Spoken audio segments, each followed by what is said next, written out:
Hello, I'm I-Chieh, and I would like to thank you all for having me here.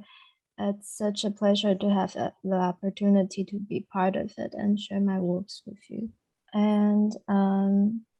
so I like to share my works, which is now exhibited in the show, and the title is Self-Portrait, Race Guard, Held Up High. So I share my presentation. ก่อนอื่นนะคะก็ศิลปินก็อยากจะขอบคุณนะคะที่ได้เชิญมาร่วมบรรยายในครั้งนี้แล้วก็รู้สึกเป็นเกียรติอย่างมากสำหรับโอกาสในครั้งนี้เดี๋ยวต่อไปจะเป็นการแสดงผลงานที่เข้าร่วมนิทรรศการของ PSC Gallery นะคะชื่อผลงานว่า Self Portrait So it's a digital print and it's about 145 square centimeter. If you look at the print itself in its original size, not through the screen like now, you can actually explore among the fragments all over the world and find out there are fragments, for example, of my face, like here, and of my toe, like here, and of my skin, and of course of the race scarf. And yeah. ก็ในผลงานนะคะจะเป็นชิ้นส่วนของตัวศิลปินเองจะเห็นได้ว่าจะมีใบหน้าบ้างมีเท้า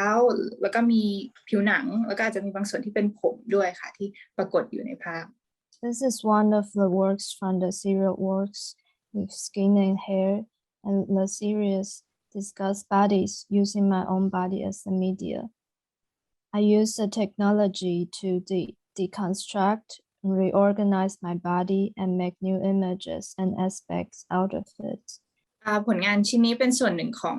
ผลงานชุด Skin and Hair ก็คือผิวหนังและผมนะคะโดยที่ศิลปินได้ใช้ร่างกายแล้วก็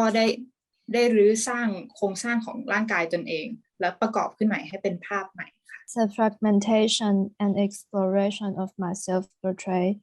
and a representation visualization of femininity การที่ภาพเป็นคล้ายๆกับเศษเสี้ยวหรืออะไรเงี้ยเป็นการสำรวจถึง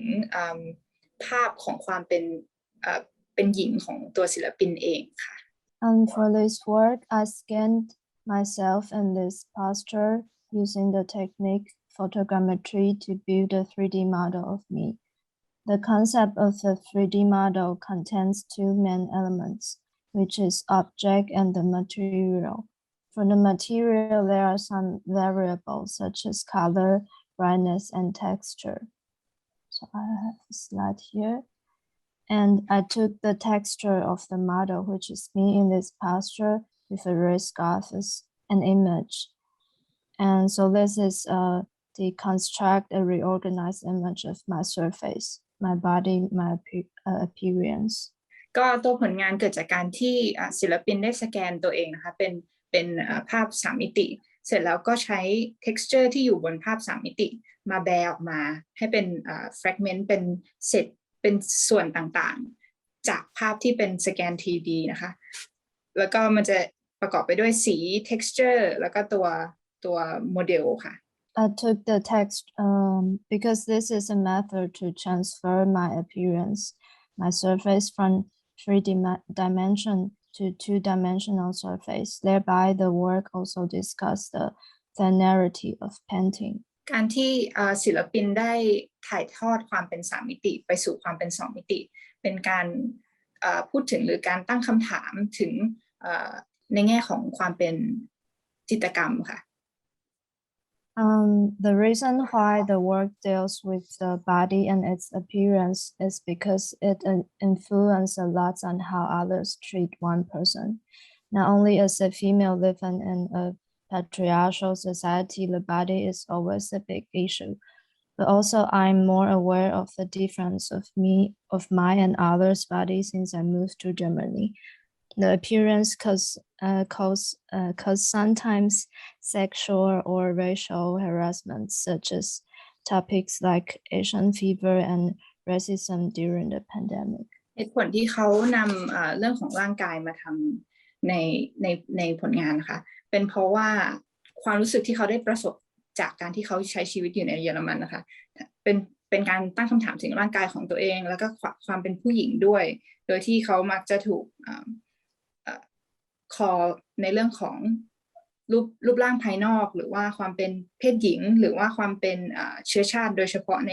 ในช่วงที่เป็นยุคโควิดที่จะโดนเหยียดเชื้อชาติของความเป็นเอเชียด้วยค่ะ Therefore, the exploration of my own body is for me important. And besides this work, I would also like to show some other works from this series. นี่ก็เป็นแรงบันดาลใจที่เขาเลือกที่จะใช้ร่างกายตัวเองในการมาทำงานเดี๋ยวเขาจะแสดงผลงานชิ้นอื่นจากชุดนี้ด้วยค่ะจากชุดเดียวกัน This work is defense and it's a model of me also scanned using photogrammetry. And this is for me very interesting because it's imperfect and the form is fading away. Also the posture is self-defense. อันนี้ก็เป็นอีกชิ้นหนึ่งค่ะที่ชื่อว่า defense หรือการปกป้องตนเองเป็นวิธีเทคนิคเดียวกับชิ้นก่อนหน้าที่เป็น photo geometry นะคะคือการสแกนแล้วก็กลายเป็นงาน3มิติในคอมพิวเตอร์นะคะเขาชอบตรงที่มันความไม่สมบูรณ์ของตัวโมเดลนะคะแล้วก็ท่าทางที่คล้ายๆกับว่ากำลังปกป้องตัวเองแล้วก็มันก็ค่อยๆกำลังเลือนหายและแตกสลายอยู่ค่ะ Yeah, can you just a quick random question. Can you explain a bit more about this photo geometry technique? How did you do it? Do you need the equipment or how did it do that? It functioned basically meets photos. So you took photos of an object and you scan it all around like 360 degrees and from top to bottom. So like if you want to scan this mouse, so you took a lot of photos of it, and there are some programs that can render it to a 3D model as well the texture of itself. Do you need the specific equipment to do it, or you can use your phones or you can use also the handy phones, and you can also use better camera, but basically the make photos. So you don't need to use you don't need to go to the lab and doing this 3D scans by specific equipment. You can do it at home basically. We can do it at home, but it will be better when it's with a blank background, like a white black background and with a better lighting. Okay, thank you very much. Just a quick question. ค่ะก็คำถามนะคะก็คือสำหรับการทำ photo geometry หรือการที่แปลงภาพให้เป็น3มิติเนี่ยต้องใช้อุปกรณ์อะไรบ้างซึ่งทางศิลปินก็ตอบมาว่ามันเป็นกลไกของมันคือการถ่ายรูปวัตถุหนึ่งจากหลายๆมุมแบบ360องศาแล้วก็จากข้างบนไปถึงข้างล่างแล้วก็มันจะมีโปรแกรมที่จะ generate ภาพหรือจะประมวลผลภาพเหล่านั้นแล้วกลายเป็นวัตถุที่เป็น3มิติในโมเดล3มิติขึ้นมาค่ะโดยที่มันจะรับรู้ได้ถึง texture ของ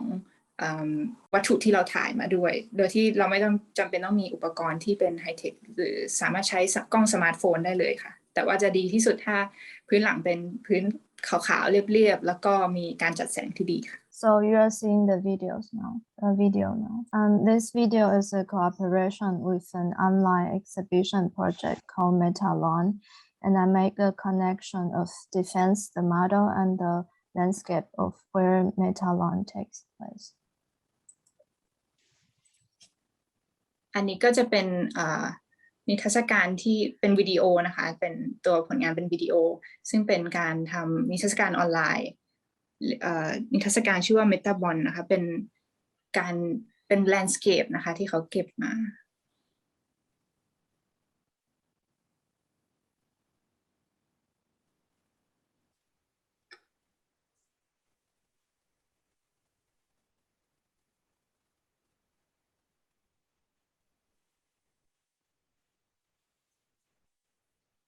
And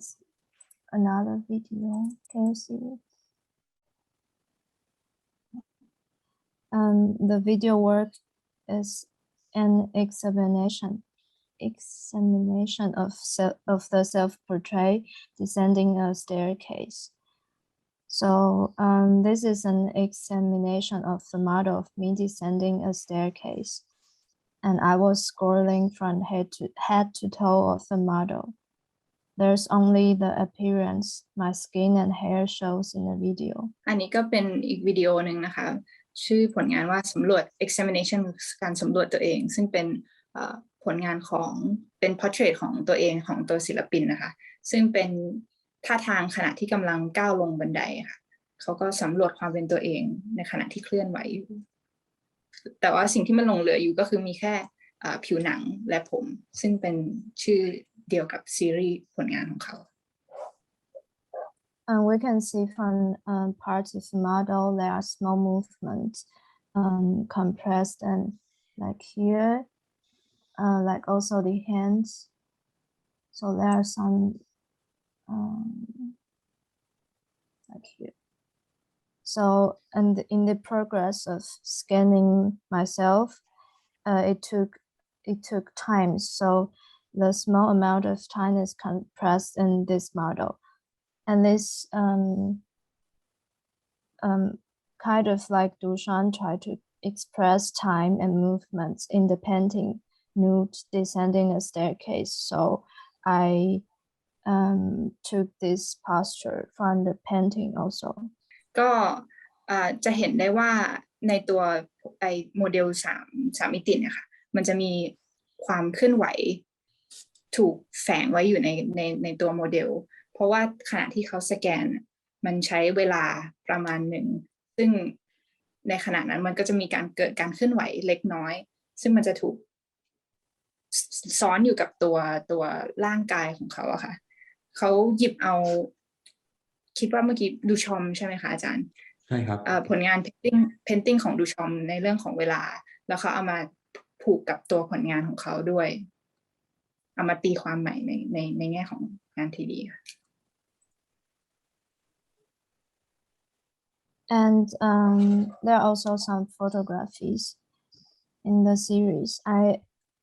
projected the image generated from my body on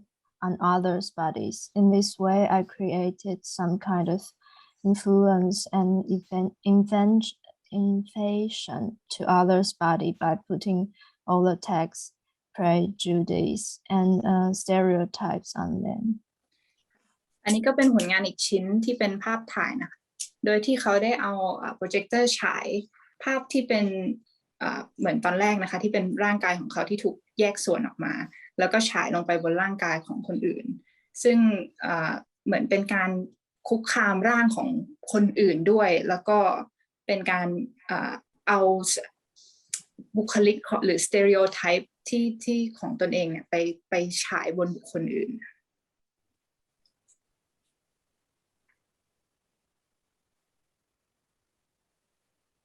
I think this is the presentation. Thank you. I have just a quick question before we move on to the second one, because I think it's better to ask now. Well, you talk about the femininity and the invasion of the body, and also the fragment of the body. And I just wonder, does this process of defragment and invasion is relating some way to your idea of femininity in the society, or how the society is approaching female. I just want to, is there any connection between this process and the content of the female in the society in your point of view? I think the femininity is for me like a new aspect of looking myself, or looking my own body, or looking at a female's body in this way that it's with a lot of fragments and not using the way like we see in the media and the tags and stereotypes on them. It's like because my body has a lot of tags on it, like petite and look young, and it's Asian body, Asian female, and in the way that this new image is generated from my body, and I project it on like white body again. It's like pack all the things on them, so back to them. Okay, thank you. So basically, it's like looking at femininity in the objective point of view, almost like that. More like it's for me more like an exploration. Thank you so much for sharing. ค่ะก็อาจารย์มีก็ถามนะคะว่าในแง่ของความเป็นเฟมินินหรือความเป็นหญิงเนี่ยเขามองว่ามันศิลปินมองว่าขั้นตอนการที่เราแยกส่วนประกอบหรือถอดโครงสร้างแล้วก็ทำให้เป็นเศษเสี้ยวเนี่ยมันพูดถึงความเป็นหญิงในสังคมยังไงซึ่ง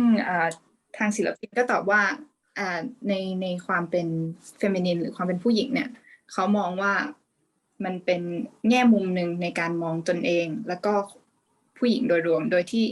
เขาใช้มีเดียของเขาเนี่ยในการตอบกลับถึงสเตอริโอไทป์หรือข้อจำกัดที่คนแบบมักจะพูดถึงชาวเอเชียว่าจะเป็นผู้หญิงร่างเล็กหรือว่าเขามักจะถูกพูดว่าเขาดูเด็กเกินกว่าวัยหรือว่าเป็นรูปทรงรูปร่างของชาวเอเชียโดยที่เขาได้ใช้ตัวของเขาเองเนี่ยในการคลี่คลายออกมาแล้วก็ผลักคำเหล่านี้ฉายลงไปบนบุคคลอื่นอีกทีหนึ่งเหมือนเป็นการตอบกลับไปถึงstereotype เหล่านี้ว่าแล้วก็ผลักคำพูดเหล่านี้กลับไปสู่ผู้พูดอีกทีหนึ่งค่ะ Thank you. Okay, I think we're gonna start with Gareth, and maybe there might be some connection, or there may be some comparison with I-Chieh, and we can come back to I-Chieh later as well. So Gareth, I think it's your stage. Great, thank you very much. Hello, everybody. Sawadee krab. Sawadee krab.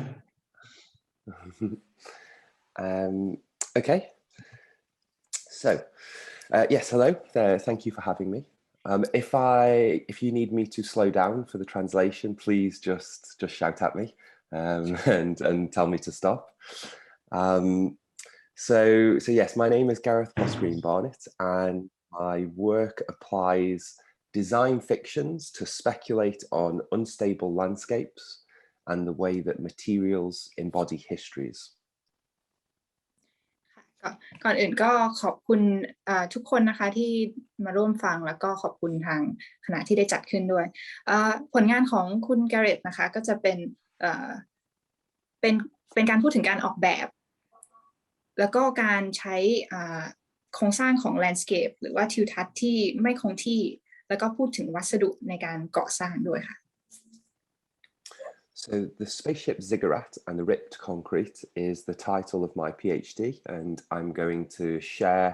some of the work that I've been making recently for this project. อันนี้ก็เป็นชื่อของ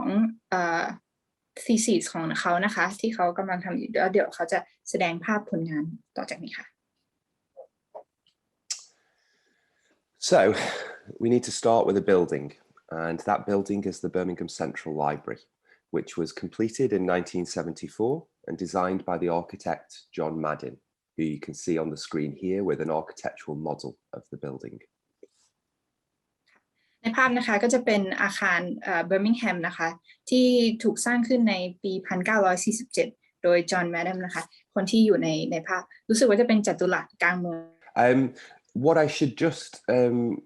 flag here is for if anyone's unsure what a ziggurat is, it's a bit like an inverted ziggurat in the case of the Birmingham Central Library is like an upside down pyramid. So on the screen here you can see this central building that has a stepped facade, and that is, when I say ziggurat, that's what I'm referring to. It's the shape of a building that kind of has this stepped exterior shape. ก็ในชื่อของ thesis เขาก็คือ spaceship cigarette กับ ripped concrete นะคะหลายคนอาจจะสงสัยว่า cigarette คืออะไรนะคะมันก็คือพีระมิดที่กลับด้านนะคะแล้วก็ถ้าเห็นจากอาคารเมื่อกี้มันจะเป็นคล้ายๆกับขั้นบันไดของตึกออกมาค่ะเป็นรูปทรงของอาคารที่เป็นพีระมิดขั้นบันไดค่ะแต่ว่าเป็นกลับด้านนะคะ So the Birmingham Central Library was an impressive example of what we would call brutalist architecture. Brutalist architecture was a style of architecture characterized by its use of concrete and its kind of bold, sort of monolithic forms. For me, the interesting thing with brutalist architecture is always the social aspect to the way in which these buildings have been designed. So it was more than an aesthetic, and it was about how to make better city spaces, better civic spaces. สำหรับตัวห้องสมุดนะคะเมื่อกี้ตอนแรกอาจจะบอกเป็นจัตุรัสแต่จริงๆมันเป็นห้องสมุดนะคะมันเป็นสถาปัตยกรรมแบบ brutalist ซึ่งเป็นการใช้คอนกรีตโดยหลักๆนะคะแล้วก็มีความเป็น element ของการเป็นเหมือนกับอนุสาวรีย์กลางเมืองนะคะโดยที่ตัวอาคารเนี้ยมันไม่ได้ถูกสร้างขึ้นในแง่ของสุนทรียภาพใดๆแต่ว่ามันเน้นไปที่การที่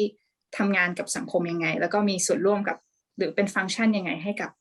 ผู้ที่มาใช้งานค่ะ So the library has now been demolished. It was only 42 years old, so it was not an old building,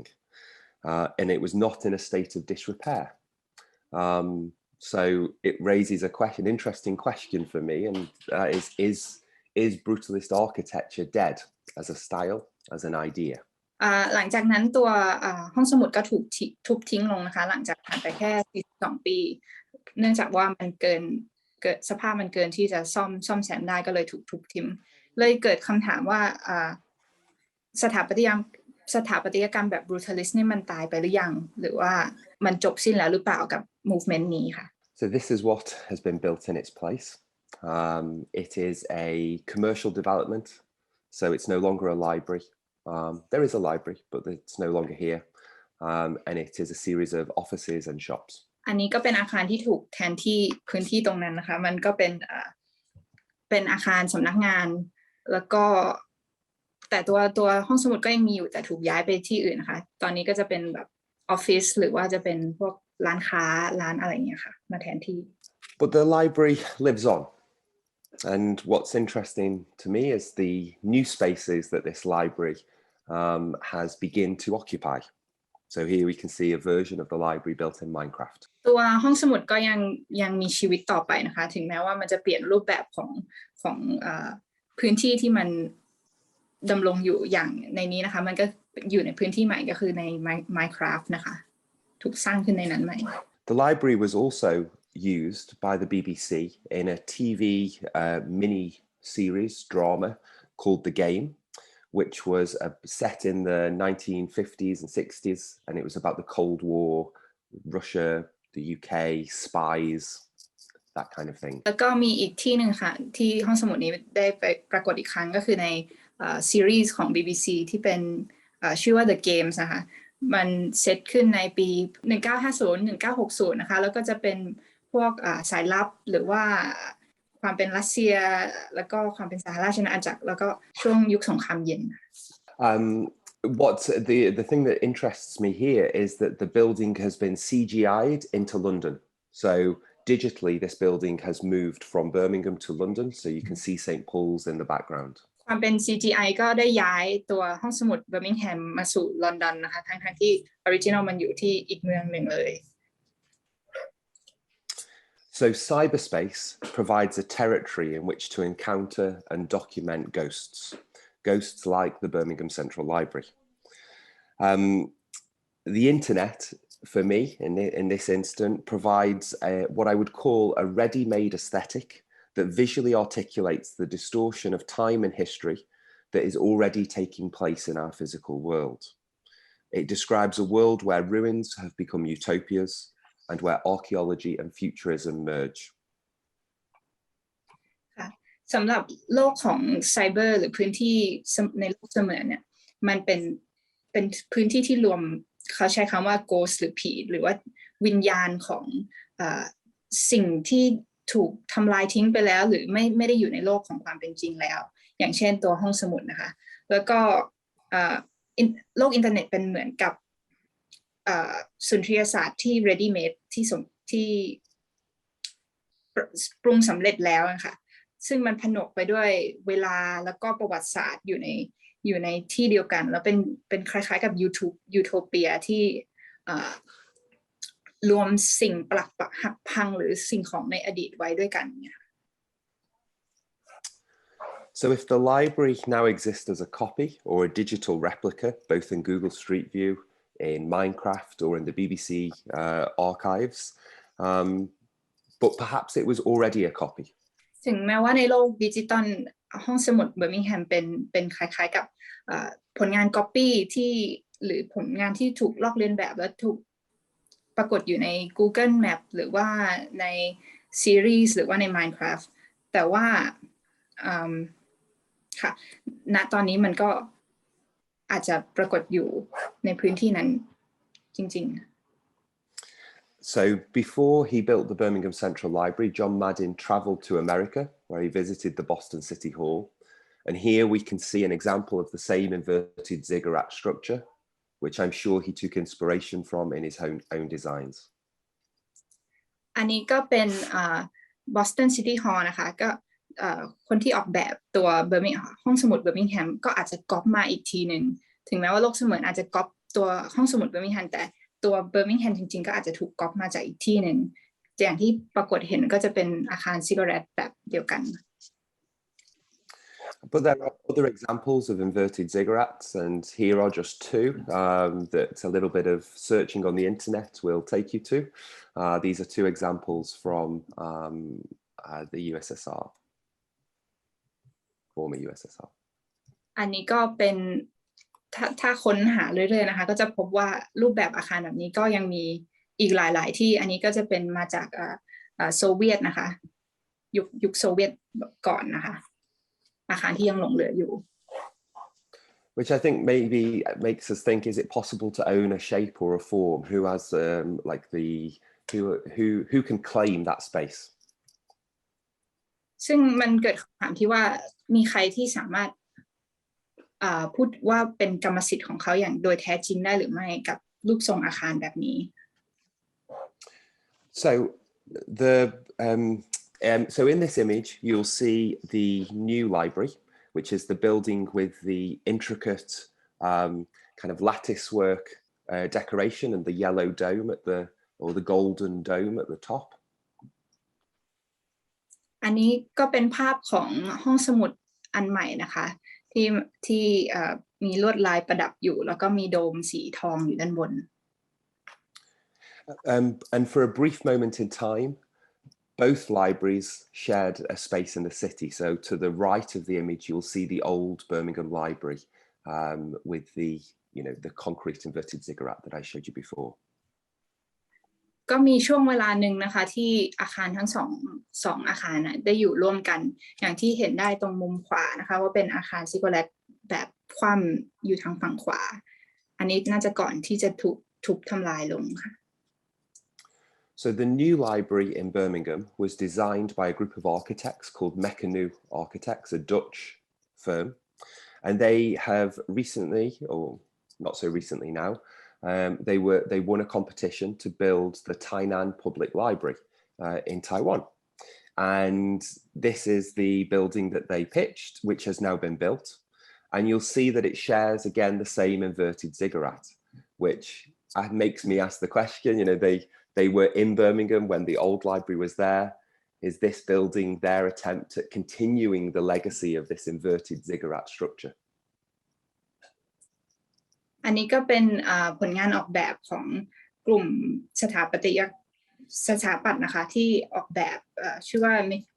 เมชนูนะคะเป็นกลุ่มดัตช์ซึ่งเขาได้ส่งประกวดแล้วก็ชนะผลงานออกแบบห้องสมุดสาธารณะที่ไทนานประเทศไต้หวันนะคะเขาก็ได้หยิบรูปแบบของซิกโกแลตแบบกลับด้านนี้แล้วก็ได้นำมาต่อยอดต่ออีกทีหนึ่งเหมือนพยายามที่จะยังคงรูปแบบการออกแบบสถาปัตยกรรมอย่างนี้ต่อไป So concrete. The Birmingham Central Library was made from concrete. Its internal and exterior cladding were all made of this material. มาพูดถึงคอนกรีตนะคะตัวห้องสมุดเบอร์มิงแฮมเนี่ยทั้งภายในและภายนอกวัสดุที่เป็นคอนกรีต So before the demolition of the library, I was able to go onto the site and collect 5 large bags of concrete fragments. And I've been 3D scanning these concrete fragments and building up an archive of these remains from the building.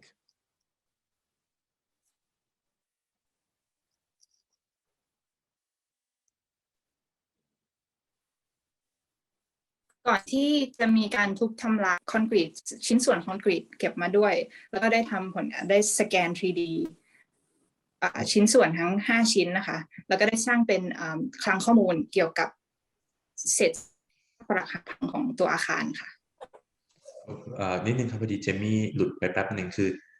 ก็ตอนที่ก่อนที่มันจะโดนทุบอะครับก็เขาไปเก็บไอ้ก้อนซีเมนต์นี่แหละมา5ก้อนนะครับแล้วก็อย่างที่เจมี่บอกก็คือเขาก็ทำ 3D สแกนก้อนหินเหล่านี้นะครับแล้วก็ทำเป็นคลังข้อมูลสิ่งที่หลงเหลือจากการห้องสมุดที่ถูกทุบทำลายไปแล้วโทษทีครับพอดีกี้สัญญาณเจมี่หายไป Go on Gareth. Okay, thanks. So I've also been using the process of photogrammetry.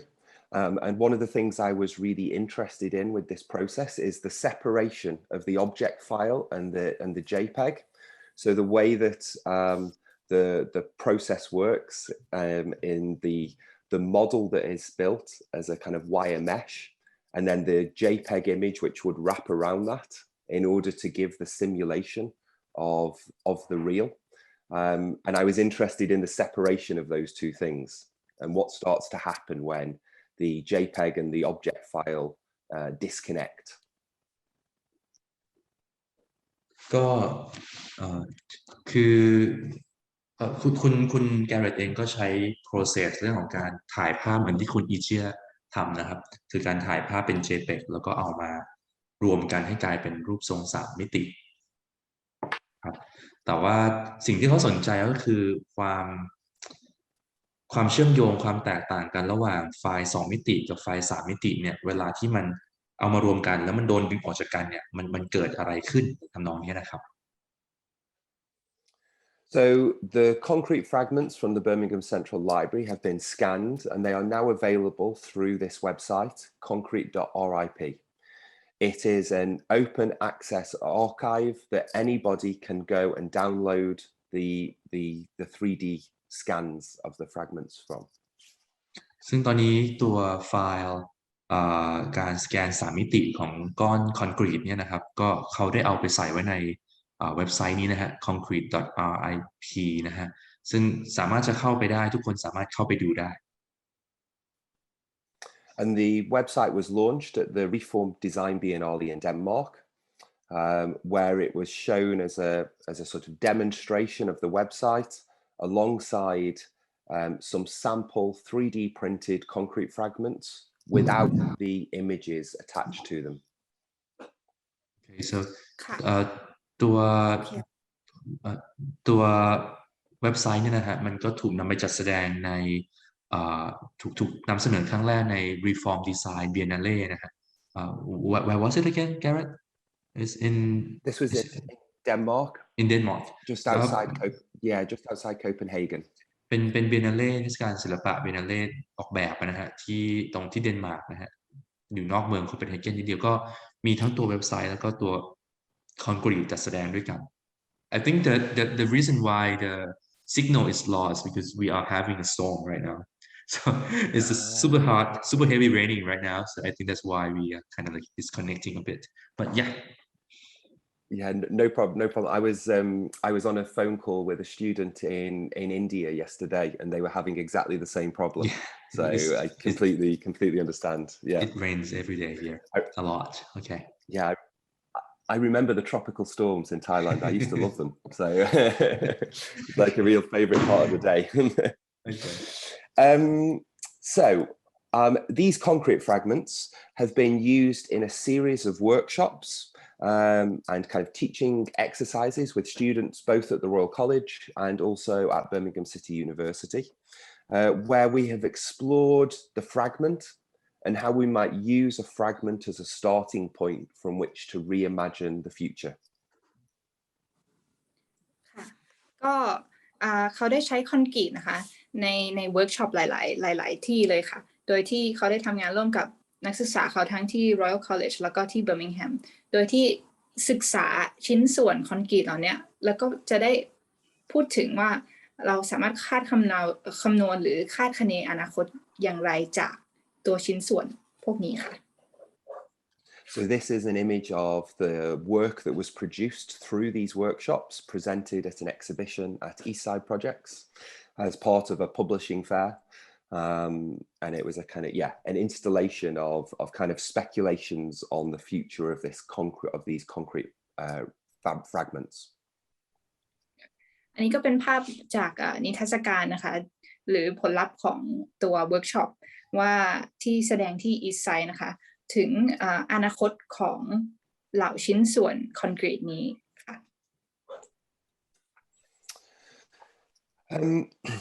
So this image comes from an exhibition at Grand Union, a gallery space in Birmingham, and the exhibition composed of 3 elements. One was a large steel frame with digitally printed semi-transparent fabrics. There were 3 3D printed concrete fragments on low-level plinths, and also a video of a short screen recording of a digital concrete fragment that was presented on a small using a small screen with a Raspberry Pi, which is a very small computer. อันนี้ก็เป็นอีกนิทรรศการหนึ่งนะคะที่ Grand Union โดยที่ในนิทรรศการจะมีองค์ประกอบหลักอยู่3อย่างคือโครงสร้างเหล็กอันนี้นะคะที่จะมีเป็นคล้ายกับผ้า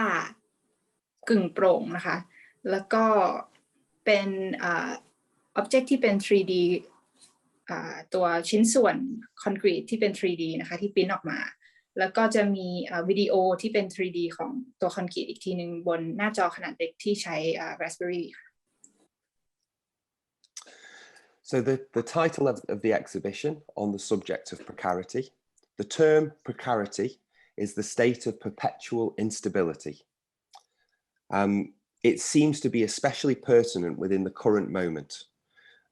informed by a widespread sense of collective societal anxiety, which I think because of COVID we feel even more than ever at the moment. ก็มัน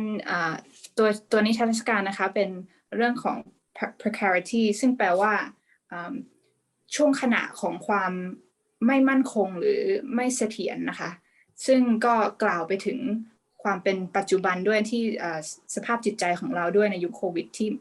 ไม่เสถียรด้วยแล้วก็ไม่มีความคงที่ค่ะ The work explores shifting architectures through a focus on materiality and the significance of the fragment. I'm interested in a fluctuating relationship to place,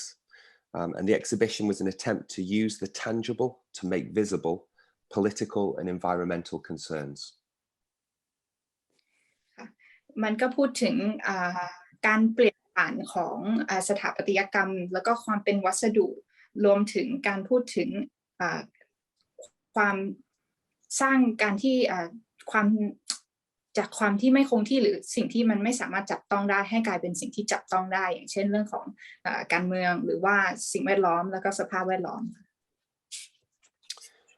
What I was interested in this short video piece is the moment that the digital scan of the concrete fragment, as you enter inside it, you pass through the wall, and there's this moment where the illusion of the fragment as this sort of real solid object falls apart as you're able to pass through its skin and go inside it. And I thought that was a really kind of interesting moment within this, within the kind of new articulation of these digital fragments. อย่างที่เห็นในวิดีโอนะคะจากผลการสแกนตัวเศษคอนกรีตเนี่ยเมื่อเรามองมันโดยภายนอกเราจะรู้สึกถึงความเป็นวัตถุที่ทึบตันแต่ว่าด้วยความเป็น 3D เนี่ยมันสามารถพาเราเข้าไปภายในวัตถุได้แล้วความรู้สึกของความทึบตันมันก็จะหายไปจากการที่เราสามารถเคลื่อนตัวผ่านเข้าไปใน object นั้นได้ So all of this took me towards the body of work, or a section, a fragment of the body of work, let's say, that's currently on show in Thailand. ทั้งหมดนี้นะคะก็นำมาสู่ผลงานที่กำลังจัดแสดงอยู่ที่ประเทศไทยนะตอนนี้นะคะ So I was invited to be artist in residence at the New Art Gallery Warsaw, where I spent 6 weeks in a studio at the gallery,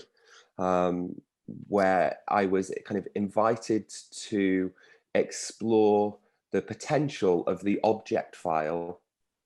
from the photogrammetry process as a kind of within sculpture, and thinking about what this digital object file might mean and what it might mean within a sort of sculptural context. อันนี้ก็จะเป็นartist residency ที่เขาได้ทำในสตูดิโอที่วอร์ซอนค่ะเขาใช้เวลา6 อาทิตย์ในสตูดิโอเพื่อที่จะสำรวจความเป็นวัตถุแล้วก็การใช้วิธีโฟโต้เรียลลิซึมหรือวิธีการสแกนภาพเนี่ยในเชิงของงานประติมากรรมแล้วก็พูดถึงความเป็นประติมากรรมในแง่ของความเป็นดิจิตอลด้วยค่ะ So I was interested in the way that narratives might be encased within these fragments, and one of the things that I haven't mentioned with regards to the Birmingham Central Library is that it came at a point when Birmingham was reimagining itself after the Second World War as a kind of city of industry, and where it was heavily reliant on fossil fuels. It was a city that's image was around car production. It kind of rebuilt itself with the idea that everybody would own cars, and there was these kind of giant motorways and kind of like road systems that were specially built. And so the concrete fragments relationship to oil and materials of the kind of material of the Anthropocene, these two things are completely entangled together. ก็มันนำไปสู่การที่เขาต้องการสร้างเรื่องเล่าให้กับตัวเศษคอนกรีตนะคะโดยที่ถ้าพูดถึงเบอร์มิงแฮมตัวห้องสมุดเนี่ยมันเหมือนมีโครงการที่จะปรับปรุงเมืองให้มันเป็นเมืองอุตสาหกรรมหลังจากสงครามโลกครั้งที่2โดยที่เมืองเนี่ยมีความต้องการในการใช้น้ำมันเป็นอย่างมากแล้วก็เป็นเมืองที่ผลิตพวกรถยนต์ด้วยโดยเขาต้องการที่จะสร้างมอเตอร์ขนาดใหญ่เขาก็เลยรู้สึกว่าตัวเศษเสี้ยวคอนกรีตเนี่ยมันมีความเกี่ยวโยงไปอุตสาหกรรมน้ำมันด้วยแล้วก็เขาจึงนำมาใช้ร่วมกันในตัวผลงาน So working in collaboration with a creative coder, I developed a live feed where a rotating concrete fragment was subject to a stream of oil. The flow of liquid was determined by the value of oil in real time through the futures market. เขาก็ได้ทำงานกับวิศวกรที่ทำงานโค้ดนะคะโดยที่เขาได้ใช้ไลฟ์ฟีดหรือว่าเป็นการส่งข้อมูลแบบสดจากตลาดน้ำมันตลาดหุ้นน้ำมันตลาดหุ้นน้ำมันซึ่งตัวเลขเนี่ยก็จะทำงานสอดคล้องกับการหยดของน้ำมันบนเศษเสี้ยวคอนกรีตที่กำลังหมุนอยู่ So the work continues an ongoing investigation into ideas around the echo, the unseen, an absence and an aesthetics of disappearance. And this was informed by my research around the kind of possibilities of automation and post-capitalism. ก็เป็นการสำรวจนะคะถึงสิ่งที่ไม่ดำรงอยู่แล้วหรือว่าสิ่งที่ได้จากไปแล้วแล้วก็การเลือนหายของสิ่งต่างๆรวมถึงเป็นการวิจัยเกี่ยวกับความเป็นสร้างสิ่งที่มันอัตโนมัติมากยิ่งขึ้นในโลกของทุนนิยม So alongside the concrete fragment, there were a series of kind of larger sculptural objects where the kind of, again, this idea of the echo or the absence of the fragment was explored. อันนี้ก็จะอยู่คู่กับตัวงานวิดีโอนะคะมันจะเป็นผลงานประติมากรรมขนาดใหญ่ที่เป็น มันก็คล้ายๆกับต้องการที่จะพูดถึงการไม่มีอยู่แล้วหรือการสะท้อนให้เห็นว่า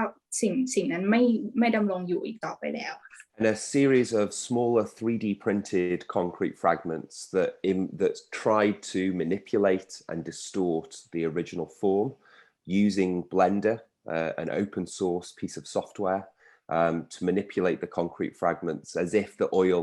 had sort of slipped off the fragment and extended its form or shape. And then these fragments have now come out of the screen and exist in real life. อันนี้ก็จะเป็นผลงาน Print 3D นะคะที่ทำขึ้นในโปรแกรม Blender ซึ่งเป็นโปรแกรม Open Source มันเป็นการลอกเลียนแบบการที่น้ำมันได้หยดลงไปบนก้อนคอนกรีตแล้วก็ปริ้นออกมาอีกทีหนึ่งว่าลักษณะการหยดย้อยของน้ำมันเป็นยังไงบ้างบนก้อนนั้นค่ะ And so just to finish, I'd just like to finish with this quote by Olivia Wilk, which I think is really important for me. So what if utopia and dystopia are happening all of the time, right now, on different scales, in different places? In order to speculate on weird futures beyond the human, we have to dive deep into weird pasts. The past also has to become a speculative, weird, unknowable place. And I think this is very relevant to the way that I've been thinking about the Birmingham Central Library as a weird building, a weird space that gives us the possibility to speculate on alternative futures. ก็ก่อนที่จะจบการบรรยายนะคะเขาก็อยากจะหยิบโค้ดนี้มาโดยที่เป็นการถามว่าถ้าเราดำรงอยู่ในโลกที่ยูโทเปียและดิสโทเปียเกิดขึ้นในช่วงเวลาเดียวกันณตอนนี้แต่ว่าในระดับที่ต่างกันและอยู่ในพื้นที่ที่แตกต่างกันถ้าหากเราต้องการที่จะก้าวเข้าสู่โลกแห่งอนาคตที่แปลกประหลาดเนี่ยเราก็จะต้องก้าวย้อนกลับเข้าไปในอดีตที่มีความแปลกประหลาดเช่นกันอย่างเช่นในกรณีของห้องสมุดเบอร์มิงแฮมเขาก็ได้หยิบยกสถาปัตยกรรมที่อาจจะไม่ได้เป็นที่รู้จักหรือเป็นการก้าวเข้าไปในประวัติศาสตร์เพื่อหยิบยกสิ่งที่แปลกประหลาดเพื่อที่จะก้าวเข้าสู่อนาคตที่อาจจะมีอะไรที่แปลกใหม่เกิดขึ้นได้ Thank you, Gareth. I think very interesting and very. Is it very? May I ask how long was this project? When did you start thinking about this? 2015. Yeah, so I started the PhD in 2015, and originally I was the project started with me trying to archive all brutalist architecture in the United Kingdom, and looking at like every piece of brutalism through the internet. And as the project has evolved, what I realized is that these concrete fragments from the Birmingham Central Library became increasingly important in the work that I was making, to the point now that in the last 2 years, the project has actually shifted and it's become just about the Birmingham Central Library. But yeah, it's like this is a project which goes back to, and really it's the beginning of this thinking was as part of my MA. So when I finished that in 2010, and that's where I really became interested in brutalist architecture. And then I came to do an artist residency at Chulalongkorn University in 2013. And I made a very different body of work, but that body of work changed the way I was thinking about space and introduced a more digital element to the way that I was working. And both of those things were pivotal in me then going on and applying for the PhD. And then it's kind of, it's developed from that really. It seems like a good and exciting PhD journey. And anyway, thank you so much. ก็เขาก็อธิบายว่าจริงๆเขาสนใจเรื่องโปรเจกต์เรื่องเกี่ยวกับเรื่องนี้ครับตั้งแต่ปี 2015 แล้วก็จริงๆแต่มันมาก่อนหน้านั้นตั้งแต่เขาเรียนป.โทนะฮะแต่ว่าเรื่องเกี่ยวกับตอนแรกเนี่ยเขาตั้งใจจะศึกษาbrutal architecture เนี่ยทั่วทั้ง UK เลยทั่วทั้งสหราชอาณาจักรแต่ตอนหลังพอโปรเจกต์มันค่อยๆพัฒนาก็เริ่มโฟกัสไปสู่ที่เดียวกับก้อนหินก้อนเดียวนะครับก็ค่อยๆเชฟลงมา Okay, I think we're gonna go to the third presenter, Miss Retno, and it's gonna be a very different Is my signal still okay? Okay, yes. Okay. Yeah. Okay. So I think it's going to be a very different approach to digital art because Miss Retno is, to be honest, Miss Retno is doing painting. She is doing painting, and the approach to digital art is not to her practice, but maybe more like how her traditional painting survive in this digital era. Maybe something, so it's going to be a very different analysis comparing to the first two presenters นะครับคือเดี๋ยวจะเป็นวิทยากรท่านที่3นะครับคือคุณเรดโนนะครับซึ่งจะแตกต่างจาก2คนแรกเลยนะฮะเพราะว่าคุณเรดโนเป็นจิตรกรวาดภาพในแนวประเพณีของอินโดนีเซียนะฮะแต่ลักษณะของที่เราเชิญมาพูดเนี่ยอาจจะเป็นลักษณะของการอยู่รอดของจิตรกรรมประเพณีในโลกยุคที่มันทุกอย่างมันเป็นดิจิตอลไปหมดเนี่ยตอนนี้งานของคุณเรโนจะไปต่อยังไงงั้นมันจะค่อนข้างแตกต่างกัน so I think the stage is yours Miss Retno please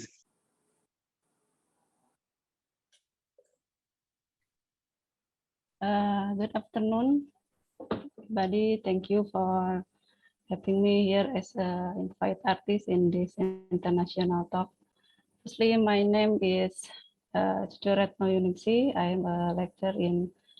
Telkom University and artist from Indonesia. I explore this kind of method in Tatamarin process almost for 1 year. I'm thrilled to show you my work of art about batik specific in Tatamarin process to anybody. So I'm really thankful that I have an opportunity to share all of this to all participants in here. Before I get into the main topic about Tatamarin, let me introduce first about batik in Indonesia. ก็ก่อนอื่นนะคะก็ขอบคุณที่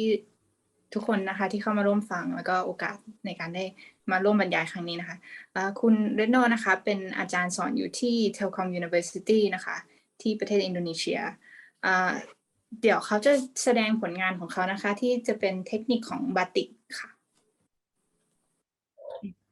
Batik is a pictorial Indonesia cloth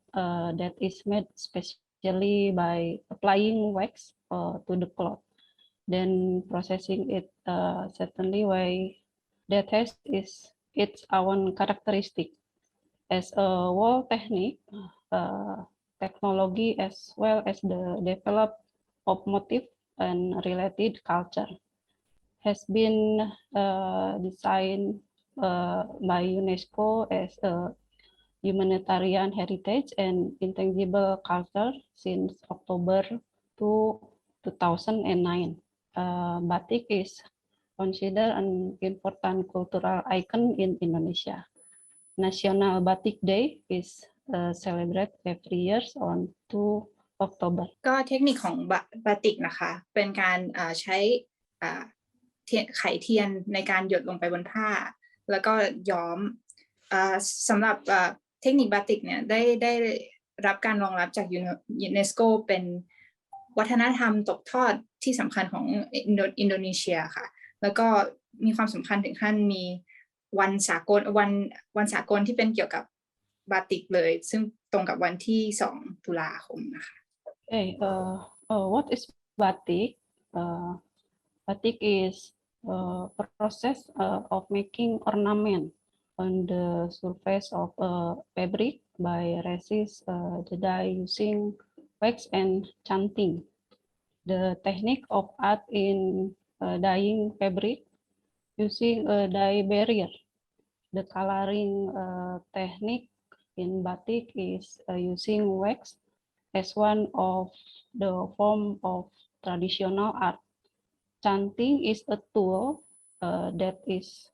formed to accommodate wax by having the end of a channel or small pipe for the night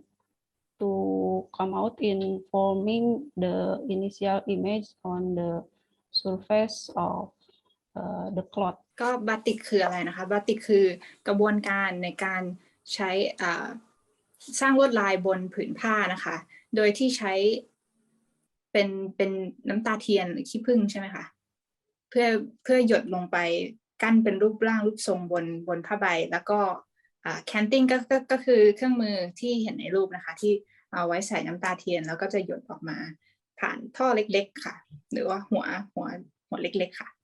แล้วก็เขียนลงไปบนผ้าBatik is the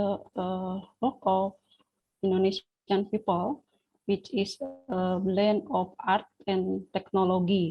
by the ancestor of the Indonesian people.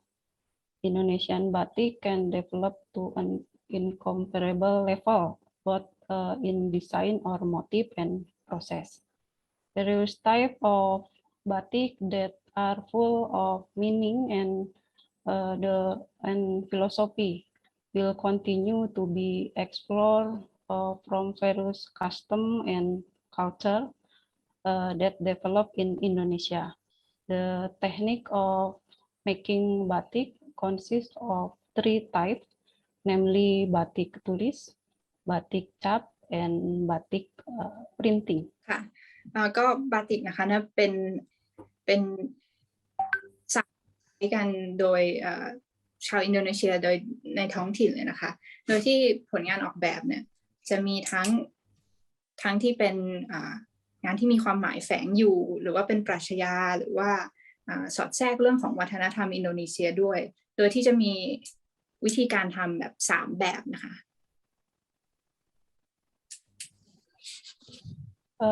Batik tulis. Batik tulis is type of batik. Then the production process is using technical motif, then written manually. The tool for writing in batik tulis called canting, made from copper with a handle from bamboo. วิธีการแรกนะคะเป็น batik tulis นะคะเป็นการเขียนมือโดยที่ใช้น้ำตาเทียนหยดเป็นรูปร่างค่ะแล้วก็ไอตัวที่กรอก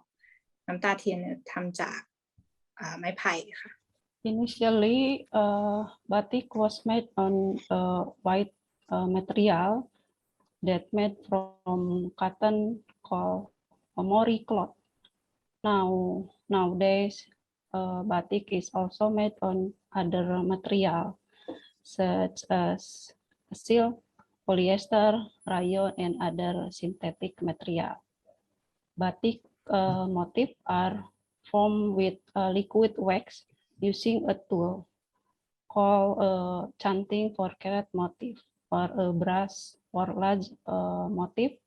so that the wax seeps into the fabric fiber. The wax painted fabric is then dyed in the desired color starting with light color. Then dyeing process is done for other motif with dark color. After several dyeing process, the batik cloth is dipped in chemical to dissolve the wax. สำหรับการเทคนิคทำบาติกนะคะก็ส่วนมากจะทำบนผืนผ้าใบสีขาวโดยเมื่อก่อนจะเป็นคอตตอนนะคะแต่ในปัจจุบันก็ทำทั้งบนผ้าไหมแล้วก็ผ้าโพลีเอสเตอร์โดยน้ำตาเทียนที่หยดลงไปมันจะซึมเข้าไปในตัวเนื้อผ้าทำให้มันกันพื้นที่ตรงนั้นไม่ให้สีถูกย้อมเข้าไปในผ้านะคะพอเรากั้นลวดลายต่างๆแล้วก็ทำการย้อมด้วยสีต่างๆโดยจะเริ่มที่สีที่สว่างก่อนแล้วก็ไปที่สีเข้มแล้วก็หลังจากนั้นก็จะเอาไปแช่ในน้ำยาที่จะทำให้ตัวเทียนเนี่ยมันหลุดออกไปค่ะ batik stem or batik stem batik or batik cap is one type of batik production process that use canting stem. The canting stem is similar to a stem, but the material is made of copper and dimension or size is large. ก็อันนี้เป็นอีกเทคนิคนึงนะคะในการทำบาติกแต่เป็น วิธีการที่สแตมป์ลงไปบนผืนผ้าใบโดยตัวแม่พิมพ์เนี่ยทำจากทองแดงค่ะแล้วก็ปั๊มลงไปบนผ้า The process of making this type of batik takes approximately 2 or 3 days. Unlike batik tulis, which is made using chanting, the process of making stamp batik uses a stamp tool which has been designed with a certain motif, with a dimension of 20 centimeter by 20 centimeter. เทคนิคการปั๊มแบบนี้นะคะใช้เวลาประมาณ 2-3 วันสำหรับงานชิ้นหนึ่งซึ่งมันก็จะมีขนาดเฉพาะเจาะจงอยู่ที่ประมาณ 20x20 เซนค่ะ Batik printing. Batik printing or print batik is batik made by printing with the machinery. This printing can be done manually by hand or by the machine itself. The manufacturing process before doing batik or printing a pattern or motif used must be made first. Furthermore, this motif is made of mold like tool for screen printing. After the dye is given, the motif is attached to the prepared fabric. ก็วิธีการสุดท้ายนะคะของบาติกก็เป็นการพิมพ์ลงไปบนผ้าซึ่งอาจจะพิมพ์โดยใช้มือหรือว่าเป็นเครื่องจักรในการพิมพ์นะคะโดยที่เราจะต้องออกแบบลวดลายไว้ก่อนหน้านั้นมันมีกระบวนการคล้ายๆกับการสกรีนนะคะซิลสกรีน The process of batik in this way doesn't take long time, which is only in a matter of minutes. Giving this batik motif is only on one side of fabric, or we call it the outside batik. Meanwhile, the inner fabric will have no motif. The process of printing is sometimes quite with screen printing. สำหรับกระบวนการในวิธีนี้นะคะมันก็ใช้เวลาไม่กี่นาทีในการทำให้เสร็จสมบูรณ์ได้โดยที่ลวดลายนั้นจะอยู่เพียงฝั่งเดียวของผ้าค่ะ Okay, batik painting. Indeed, there are similarities between these two processes. The difference is that batik printing contains print batik motif, while for screen printing, it can be applied with writing or picture. ต่อไปก็จะเป็นแบบบาติกโดยการเพ้นลงไปนะคะความแตกต่างก็คือพิมพ์การที่เป็นแบบปริ้นเนี่ยมันสามารถอาจจะเป็นแค่ลวดลายอย่างเดียวแต่ว่าถ้าใช้เทคนิคการสกรีนเนี่ยมันสามารถใช้เป็นคำก็ได้หรือเป็นรูปก็ได้ค่ะ In addition to the batik technique that have been described, batik technique are increasingly developed. One of them is the art of batik painting. Batik painting is a painting that use batik motif as element of its form with a new composition of batik motif. Batik painting, especially in Yogyakarta,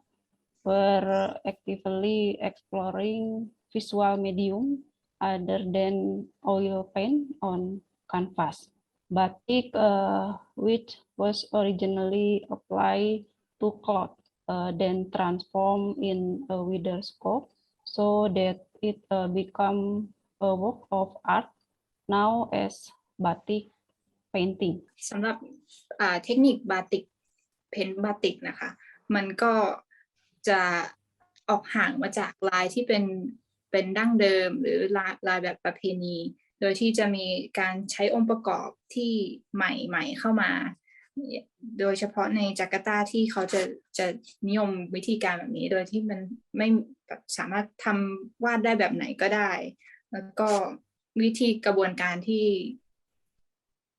สามารถทำได้คล้ายๆกับเพ้ เพ้นสีน้ำมันได้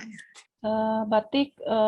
painting is basically an individual work like canvas painting, but use batik technique on cloth. Although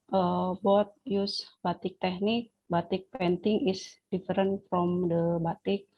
art now in general. The main difference is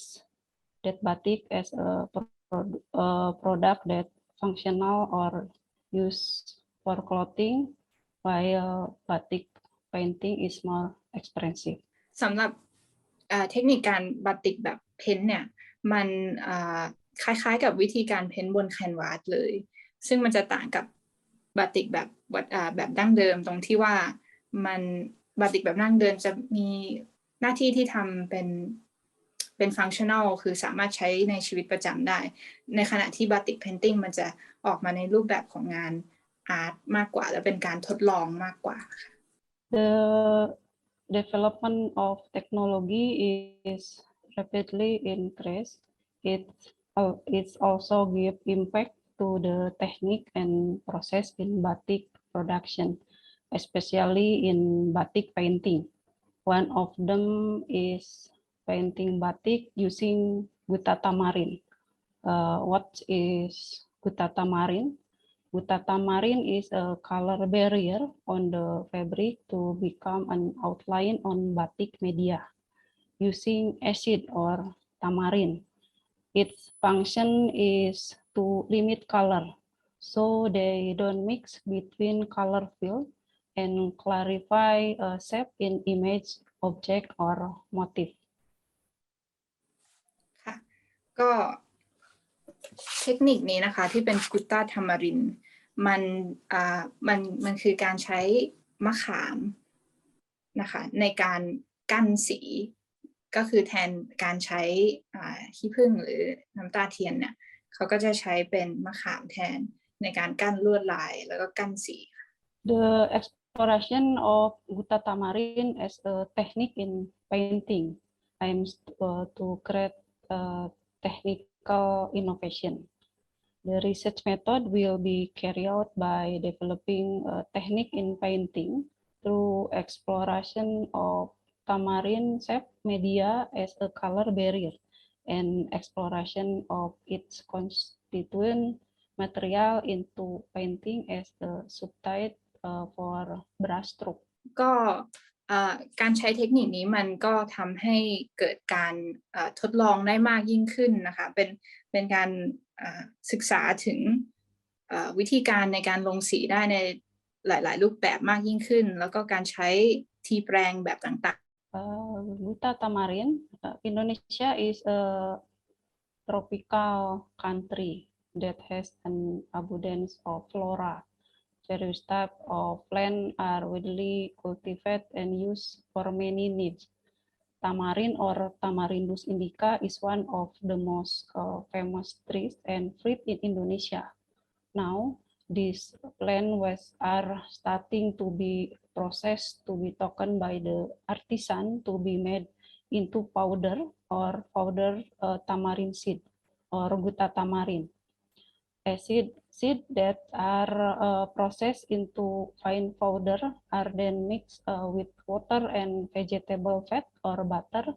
to form a paste. ค่ะตัวนี้นะคะกูต้าทามารินก็มีองค์ประกอบหลักที่เป็นมะขามนะคะซึ่งเป็นหาได้ทั่วไปในอินโดนีเซียนะคะโดยที่ด้วยเทคโนโลยีตอนนี้มันสามารถแปลงตัวมะขามให้เป็นผงได้พอเป็นผงก็สามารถผสมกับน้ำหรือว่าน้ำมันพืชแล้วก็หรือว่าเนยนะคะเพื่อที่จะทำให้มันเป็นตัวกั้นเส้นได้ค่ะสำหรับงานบาติกค่ะ Okay, exploration in gutatamarine. The research aims to find out how to encourage painting innovation inspired by gutatamarine material to create works with new technique in fine art that can develop creative imagination in the future. To achieve this goal, this research designed a creative process to strengthen the technique of painting using gutatamarine. ตอนนี้เขาก็กำลังทำงานวิจัยนะคะสำหรับการค้นพบวิธีใหม่หรือวิธีการในการสามารถสร้างภาพบาติกในอนาคตโดยใช้เบสมาจากกุตตาทามารินตัวมะขามนะคะ The process of making tamarind into gutta tamarind. Tamarind seeds are processed into flour through a refining process.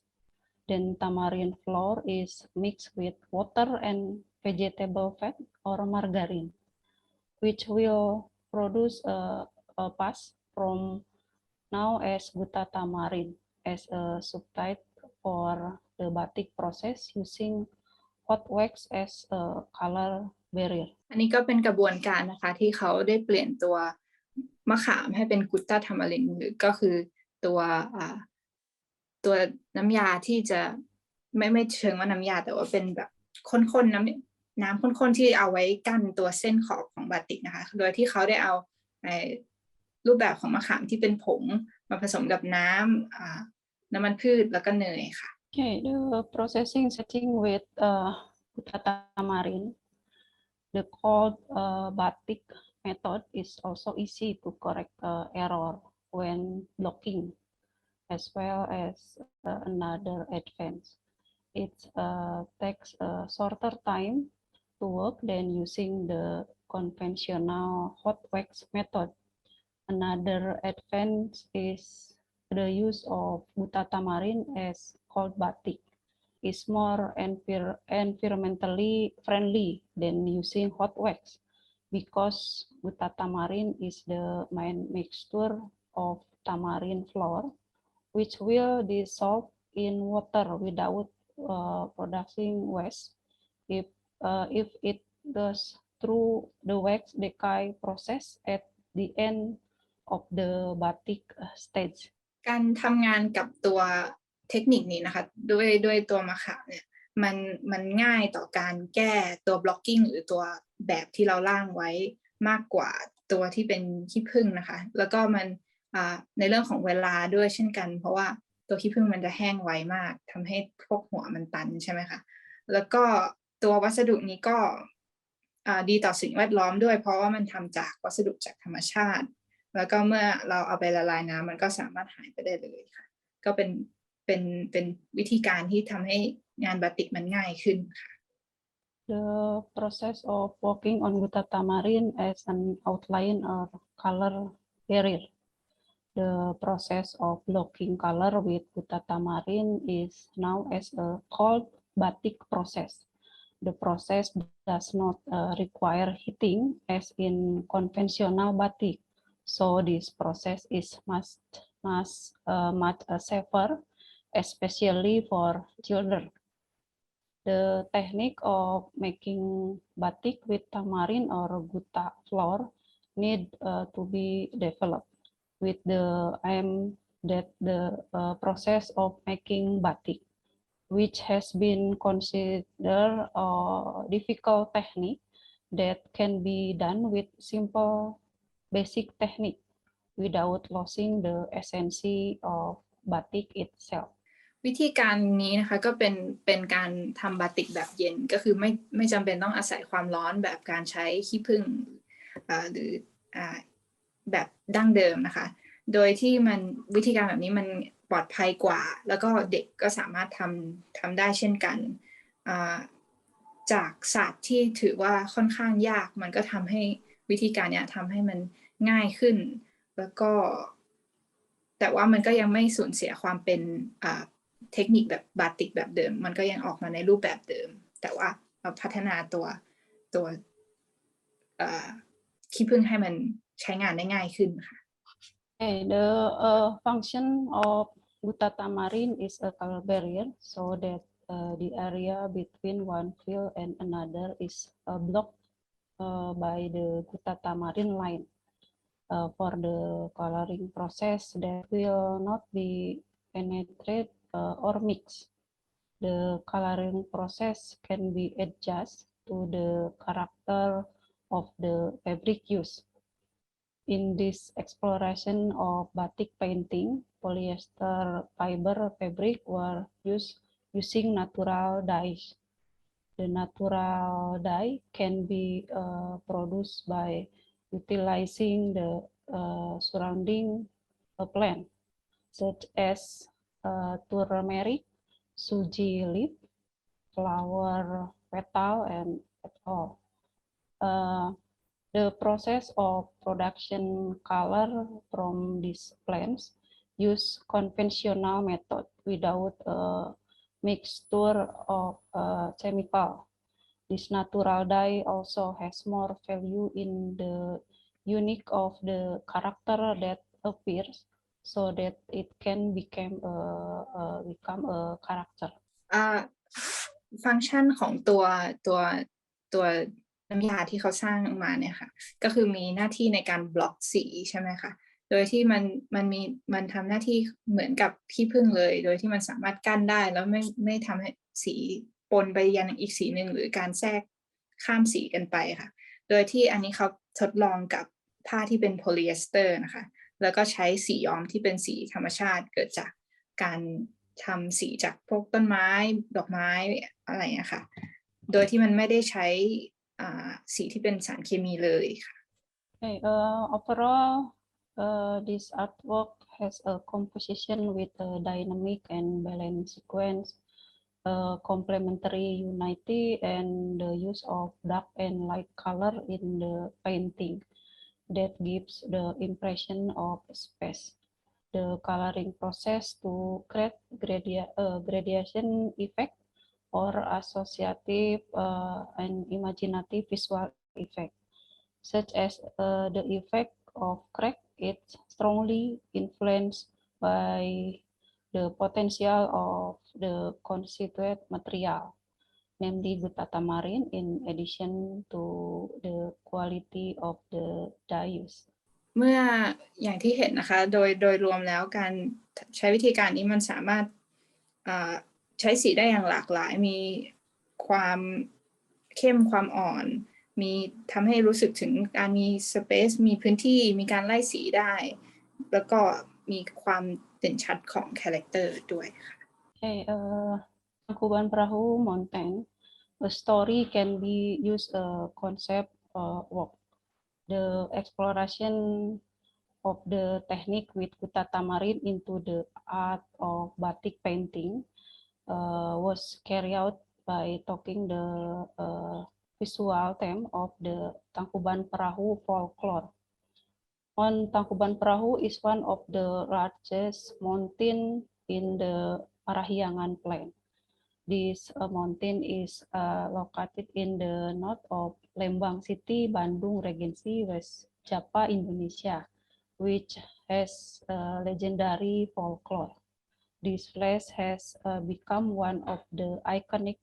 tourist destination, and many people are curious to come to this place. ค่ะก็คือตัวผลงานนะคะมันก็ได้หยิบเรื่องราวทางที่เป็นของพื้นเมืองด้วยโดยที่ตอนนี้นะคะเป็นภาพของทักกุบันเพราฮูซึ่งเป็นภูเขาที่ใหญ่ที่สุดในอินโดนีเซียอยู่ทางตอนเหนือของบันดุงนะคะเป็นสถานที่ท่องเที่ยวด้วยเช่นกันซึ่งเดี๋ยวเขาน่าจะเล่าต่อว่ามันเกี่ยวข้องกับงานยังไง The charm of Tangkuban Perahu is able to make anyone curious to come to visit, from local tourists to foreign tourists. Many people are curious about the legendary mountain, whose story is already very famous. ที่สถานที่แห่งนี้นะคะมันก็เป็นอิงกับเรื่องเล่าพื้นเมืองซึ่งมันดึงดูดนักท่องเที่ยวทั้งชาวต่างประเทศแล้วก็คนในพื้นที่เนื่องจากความเรื่องเล่าที่มันประกอบกับพื้นที่ตรงนี้ค่ะ The legend of Gunung Tangkuban Perahu, the Tangkuban Perahu folklore tells the legend of Sangkuriang, who fell in love with his own mother, Dayang Sumbi. Sangkuriang love was not approved by Dayang Sumbi because he was his own son. The rejection of love ended with Sangkuriang emotion by kicking and overturning the big boot he had made to prove his love for Dayang Sumbi. Tangkuban Perahu folklore is filled with the heroic action of Sangkuriang and supernatural entities which are the belief of the local people. ก็ภูเขาแห่งนี้นะคะมันมีเรื่องเล่าประกอบอยู่เป็นตำนานของทักคุบันเพรหูนะคะซึ่งเขาตกหลุมรักกับแม่ของตัวเองซึ่งเขาก็ถูกปฏิเสธนะคะเนื่องจากว่ามันไม่สมควรเขาก็เลยแสดงออกด้วยการเตะเรือแล้วมันเป็นปรากฏการณ์ที่เหนือธรรมชาติทำให้ภูเขาเหล่านี้ตรงนี้น่าจะมีตำนานที่ผูกกับเรื่องนี้แล้วก็ให้ความสำคัญว่าเป็นพื้นที่ที่เหนือธรรมชาติด้วยค่ะ Miss Retno, I'm so sorry, but we kind of run out of time a bit. So if you can get to the conclusion soon, I'm so sorry, but yeah, keep it. Please continue. Okay. And the conclusion, exploration of visual study provide convenience in the process of learning of art. The positive value of this creative stage is the use of local wisdom material from tamarind seed powder to be processed into cold wax. This provide an alternative convenient for making batik painting. As a result, he create a new local wisdom identity, and the conclusion is tamarind has the potential as a raw material for painting. Buta tamarind often called batik, in addition to being a raw material for batik, can also be applied to the canvas into batik painting. And another advantage of using this Buta tamarind technique is that it's environmentally friendly. And outline image result with Buta tamarind produce interesting artistic value and aesthetic element. ก็โดยสรุปนะคะเทคนิคที่ใช้มะขามเนี่ยมันเป็นวิธีการในการที่เราสามารถสร้างเทคนิคการสร้างภาพจิตรกรรมที่แตกต่างไปแล้วก็มันเป็นวัสดุที่หาง่ายสามารถถูกแปลงให้เป็นผงแล้วก็เอามาใช้งานได้อย่างง่ายขึ้นนะคะแล้วก็เทคนิคนี้สามารถเอาไปใช้กับงานที่อยู่บนแคนวาสได้เหมือนกันไม่จำเป็นต้องเป็นผ้าที่ใช้สำหรับบาติกอย่างเดียวแต่สามารถถูกเอามาใช้ข้ามสื่อกันได้ด้วยแล้วก็อีกข้อได้เปรียบนะคะคือมันเป็นการใช้มะขามเนี่ยมันดีต่อสิ่งแวดล้อมเพราะว่ามันเป็นวัสดุที่ทำจากธรรมชาติเช่นเดียวกันแล้วก็ท้ายที่สุดนะคะการที่ใช้ตัวมะขามเป็นการกั้นเส้นเนี่ยมันสามารถสร้างภาพที่น่าสนใจทั้งในแง่ขององค์ประกอบทางศิลปะต่างๆแล้วก็รวมถึงสุนทรียภาพแล้วก็ภาพรวมของผลงานได้ดีเช่นเดียวกันค่ะ So that my presentation today. I'm sorry if there is a mistake or it's not clear enough about the presentation. With this, I'm handing back to moderator. Thank you very much. Thank you so much, Ms. Retno. I'm so sorry the time is a bit running out. So we have several minutes for maybe some question and answer. So I-Chieh and Gareth, are you still here with us? Yes, still here. Yeah, I think it's the whole three of us is in a very different approach, and so maybe there might be some question from the audience. มีใครมีคำถามอะไรบ้างไหมครับกับวิทยากรทั้ง3ท่านเลยครับ It's always difficult to get question, especially through online. So มีใครมีคำถามอะไรไหมครับ Any question?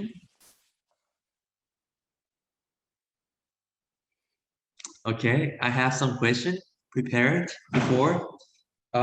Well, maybe the question might go to I-Chieh more and also with this well, I'm really interested in the idea of using, well, how do I say, bodies. Well, when we use digital technology and we deal with it, maybe it's also touched something with Gareth, but when we deal with digital, we are almost selfless. You know, we are almost going very far from tangibility, from flesh, from body, from something that is tangible. We go into some virtual space, and we all know now that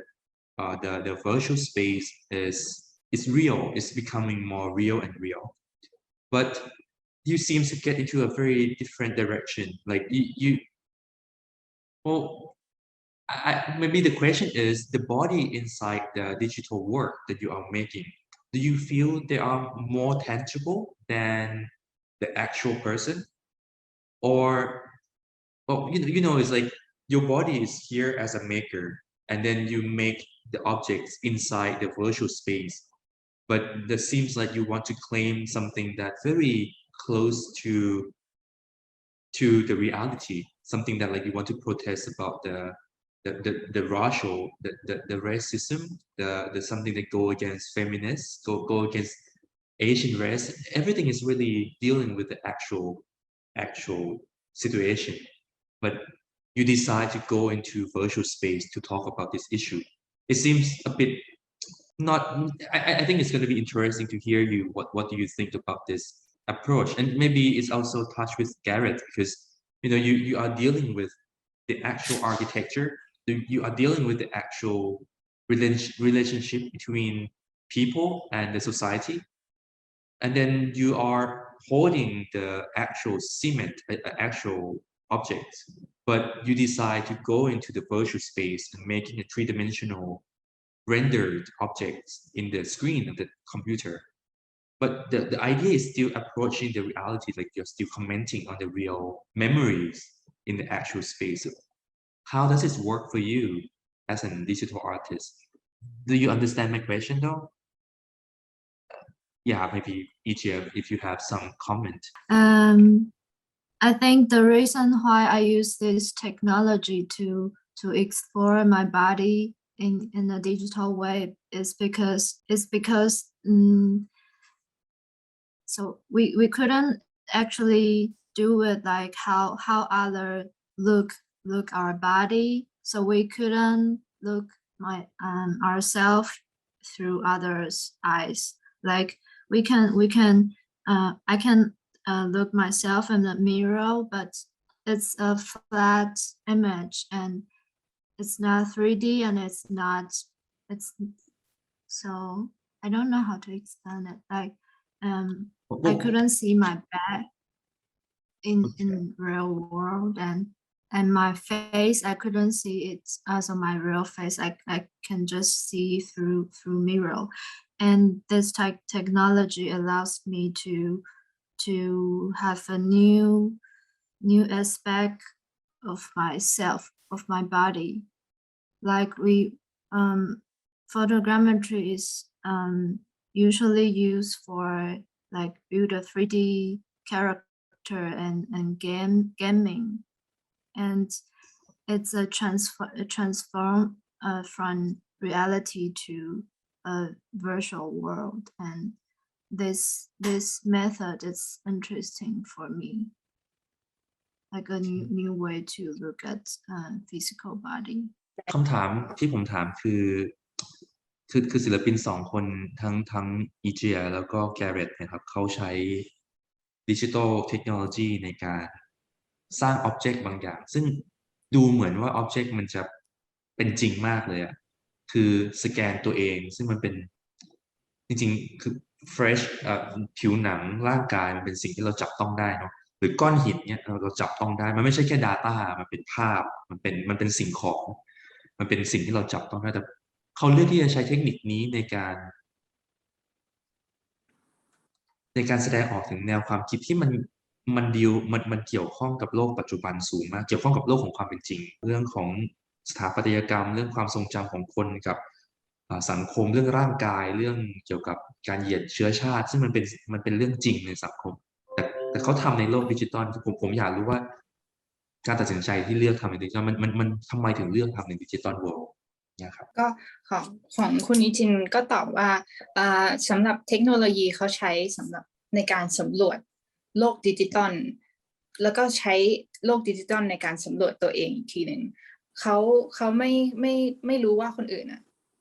รับรู้เขายังไงแต่เวลาเขามองตัวเองในกระจกเขาเห็นตัวเองในขณะที่เป็น2 มิติไม่ว่าจะมองยังไงก็ไม่ได้สัมผัสถึงความเป็น3 มิติของตัวเองเขาก็เลยใช้ความเป็น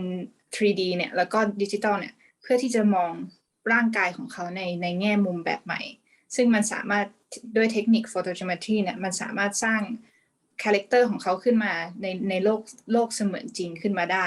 ซึ่งมันเป็นวิธีการที่สร้างคาแรคเตอร์โดยทั่วไปอยู่แล้วก็มันเป็นการปรับเปลี่ยนโลกแห่งความจริงเข้าไปสู่โลก3 มิติได้ค่ะในโลกเสมือนนี้ So Gareth, do you have any additional comment? Yeah, maybe. So I think what's interesting from perhaps the perspective of this idea of maybe something that's more real or less real because it's online. Legacy Russell writes in a book called Glitch Feminism about the way that we construct identities for ourselves online, and that these new identities that we're able to construct in different online spaces create more real versions of ourselves than we could ever dream of kind of producing in the real world. And I guess it extends from like Judith Butler's ideas around the way that gender is performed, and she develops it in terms of thinking about the way that those are performed through the internet and the new spaces that opens up, especially within a kind of maybe more of a kind of queer lens. So I think there's a kind of really interesting thing there of like the way that we've come to presume that our understanding of real is somehow like tied into this kind of like a physical experience. And there's an interesting thing in that the digital space creates, it has the potential to create more real experiences. And I guess that ties in, sorry if this is, shall I pause for and then continue. Is that okay? Yeah. Okay, sorry. And then I guess this comes back to something I touched on when I was talking about my work, in that I feel that there's a distortion to time and place that we experience in the physical world that's already happening, and that the internet provides this way of visualizing those distortions. Not that it creates a new distortion or not that it creates something that's different, it's just that those differences are already going on. It's just that the internet allows us a space for that to be visible. I think we tend to only see the world from a human perspective, and therefore our idea of the real is tied into this idea of human and a human real. But we live in kind of like ecological time and technological times that are where a reality is beyond human, the ability for humans to comprehend.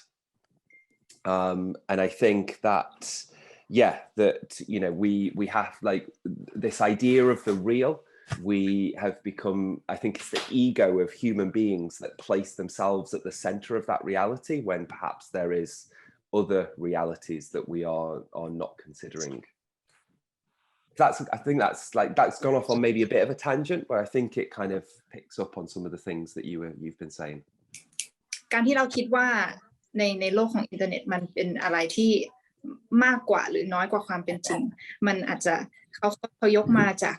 หนังสือเรื่อง Glitch Feminism ว่าการที่เราก่อสร้างตัวตนในโลกของออนไลน์มันจริงกว่าบุคลิกที่เรามีในโลกแห่งความเป็นจริงก็คือบุคลิกที่เราสร้างขึ้นในโลกออนไลน์มันแท้จริงต่อตัวเราเองมากกว่าบุคลิกที่เราใช้อยู่ในชีวิตประจำวันนะคะภายใต้ความคิดที่ว่าอะไรที่เป็นแท้จริงเนี่ยเราพยายามจะโยงว่าอะไรที่จริงคือสิ่งที่จับต้องได้แต่ว่าแท้จริงแล้วประสบการณ์ทางด้านดิจิตอลมันอาจจะเป็นประสบการณ์ที่เหนือ ใกล้เคียงกับความจริงมากยิ่งกว่าสิ่งที่จับต้องได้เสียอีกในแง่ของงานของเขาก็มองว่าการอยู่ร่วมกันระหว่างพื้นที่ของเวลาแล้วก็โลกพื้นที่ของความเป็นจริงมันเกิดขึ้นพร้อมๆกันในแง่เดียวกันโลกอินเทอร์เน็ตหรือว่าการเห็นการมีตัวตนในโลกอินเทอร์เน็ตมันทำให้เราเห็นภาพถึงสเปซหรือพื้นที่นี้ที่มันยังคงดำเนินต่อไปในแง่ของความเป็นมนุษย์เนี่ยมันอาจจะจริงแท้กว่าร่างที่เป็นมนุษย์อยู่อาจจะเข้าใจยากนิดนึงนะคะแล้วก็น่าจะคล้ายๆกันเนาะคล้ายๆว่าคือมันคงไม่ใช่เรียลหรือไม่เรียลแต่มันอาจจะเป็นเรียลมากกว่าด้วยซ้ำนะครับในทั้งสองรูปแบบเนาะ we go to Adrian do you have some question Yes, thank you, Win, for the opportunity. Maybe I would like to ask a bit of a technical aspect from I-Chieh's work. You told us before that you can do photogrammetry in our home, right? If the background is clear. So is there any specific device that we can use, like software from our phone or maybe some specific camera to it? So what kind of device do you use so that I want to try to make those kind of photogrammetry object? Thank you. Actually, for the device, you can use any kind of camera, like camera on your phone, also camera, also a better camera, and it's better to like not using too deep iris, so that the background, so the image doesn't blur. And for the program software, you can use, there's some open source in Mushroom. I can type in the message chat later on. Okay. Yeah, I think I just type in the chat. Trino is a good app. Oh, that's from Gareth. Trino for iPhone. Yeah, so just for like the Trino app is really good for the phone. I mean, it's not super high quality, and it like the concrete fragments that I put through photogrammetry were done with a lab and set up with a rig of cameras like all around. But I've had some really good results, and actually probably more interesting results from using Trino, and kind of being a little bit more low resolution with it. I think there's kind of something interesting with that. So Trino is one. Oh, Metashape. I-Chieh typed down Metashape. Is that open source? This is not open source. Open source is Mushroom. Metashape นี่จะไม่ได้เป็นแบบเป็นซอฟต์แวร์ฟรีนะครับแต่ว่าเดี๋ยวจะลองดูซอฟต์แวร์ฟรีก็คือคำถามคือคุณI-Chiehเนี่ยบอกว่า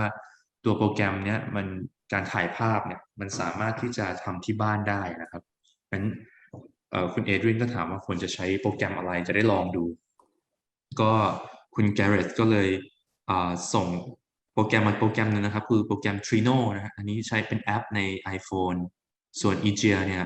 ส่งมา2แอปเลยคือ Metashape นี่เป็นอาจจะต้องซื้อเนาะ Metashape น่าจะไม่ใช่ Open Source แต่ Mushroom เนี่ยครับตอนนี้จะอยู่ในแชทนะครับไปดูในแชทได้ Mushroom เนี่ยจะเป็น Open Source น่าจะสามารถใช้งานได้นะครับแบบฟรี Thank you I-Chieh. So Adrian, is that answering your question? Yes, thank you. If I may ask one more question, yeah, sure, it's please. Still related to the Trino app for Gareth, I think. Yeah. So basically, the way it works is that is it the same when you scan an object, or you have to take photos from different angle and you combine it in the software? Sorry. On Trino, what you don't take still photos. What it does is it identifies the object that you're moving around, and you sort of slowly move your camera around, and there's like points at which you can you move it and it kind of goes click, click, and it kind of, you don't have to go through the process of clicking it yourself, like of taking the photographs. So you basically just move your camera around the object, trying to build up the sort of a full 360-degree portrait of it. Okay, I guess I understand. Thank you so much for the information. Thank you. That's okay. Thank you.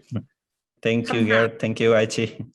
Thank you. คำถามจากคุณเอเดรียนนะคะก็คือการที่เราใช้ไอแอป Trino เนี่ยเราจะต้องถ่ายรูปเองแล้วก็ให้ตัวแอปประมวลผลหรือเปล่าแต่ว่าถ้าตัวแอปเนี่ยมันจะทำงานโดยที่เราแค่เคลื่อนโทรศัพท์ไปตามตำแหน่งที่มันกำหนดแล้วมันก็จะทำหน้าที่แชะภาพให้เราก็จะกดถ่ายให้เราไม่จำเป็นต้องไปกะเองว่ามันอยู่ตำแหน่งไหนมันก็จะกำหนดให้เราแล้วเราก็จากนั้นมันก็จะเอาไป generate ให้เป็น 3D ให้ค่ะแต่ว่ามันตัว 3D ที่ออกมามันอาจจะไม่ได้สมบูรณ์แบบแต่ว่ามันก็ได้อีกความรู้สึกหนึ่งของภาพค่ะที่เป็นอาจจะ quality ต่ำกว่าชอบสับมากแชะภาพ มันจะแชะภาพ okay but there's one more question from เชิญครับคือว่าอยากถามศิลปินทุกคนนะคะในฐานะที่ทุกคนเป็นศิลปิน contemporary art แล้วก็เป็นศิลปินในยุคนี้ค่ะคือจากหนูสังเกตได้ว่าแบบศิลปะในยุคนี้ค่ะดำเนินมาถึงช่วงที่เราตีความได้แล้วค่ะว่าศิลปะมันเป็นอะไรก็ได้ถ้าเกิดว่าเราเอาความคิดไปใส่มันรวมถึงแบบ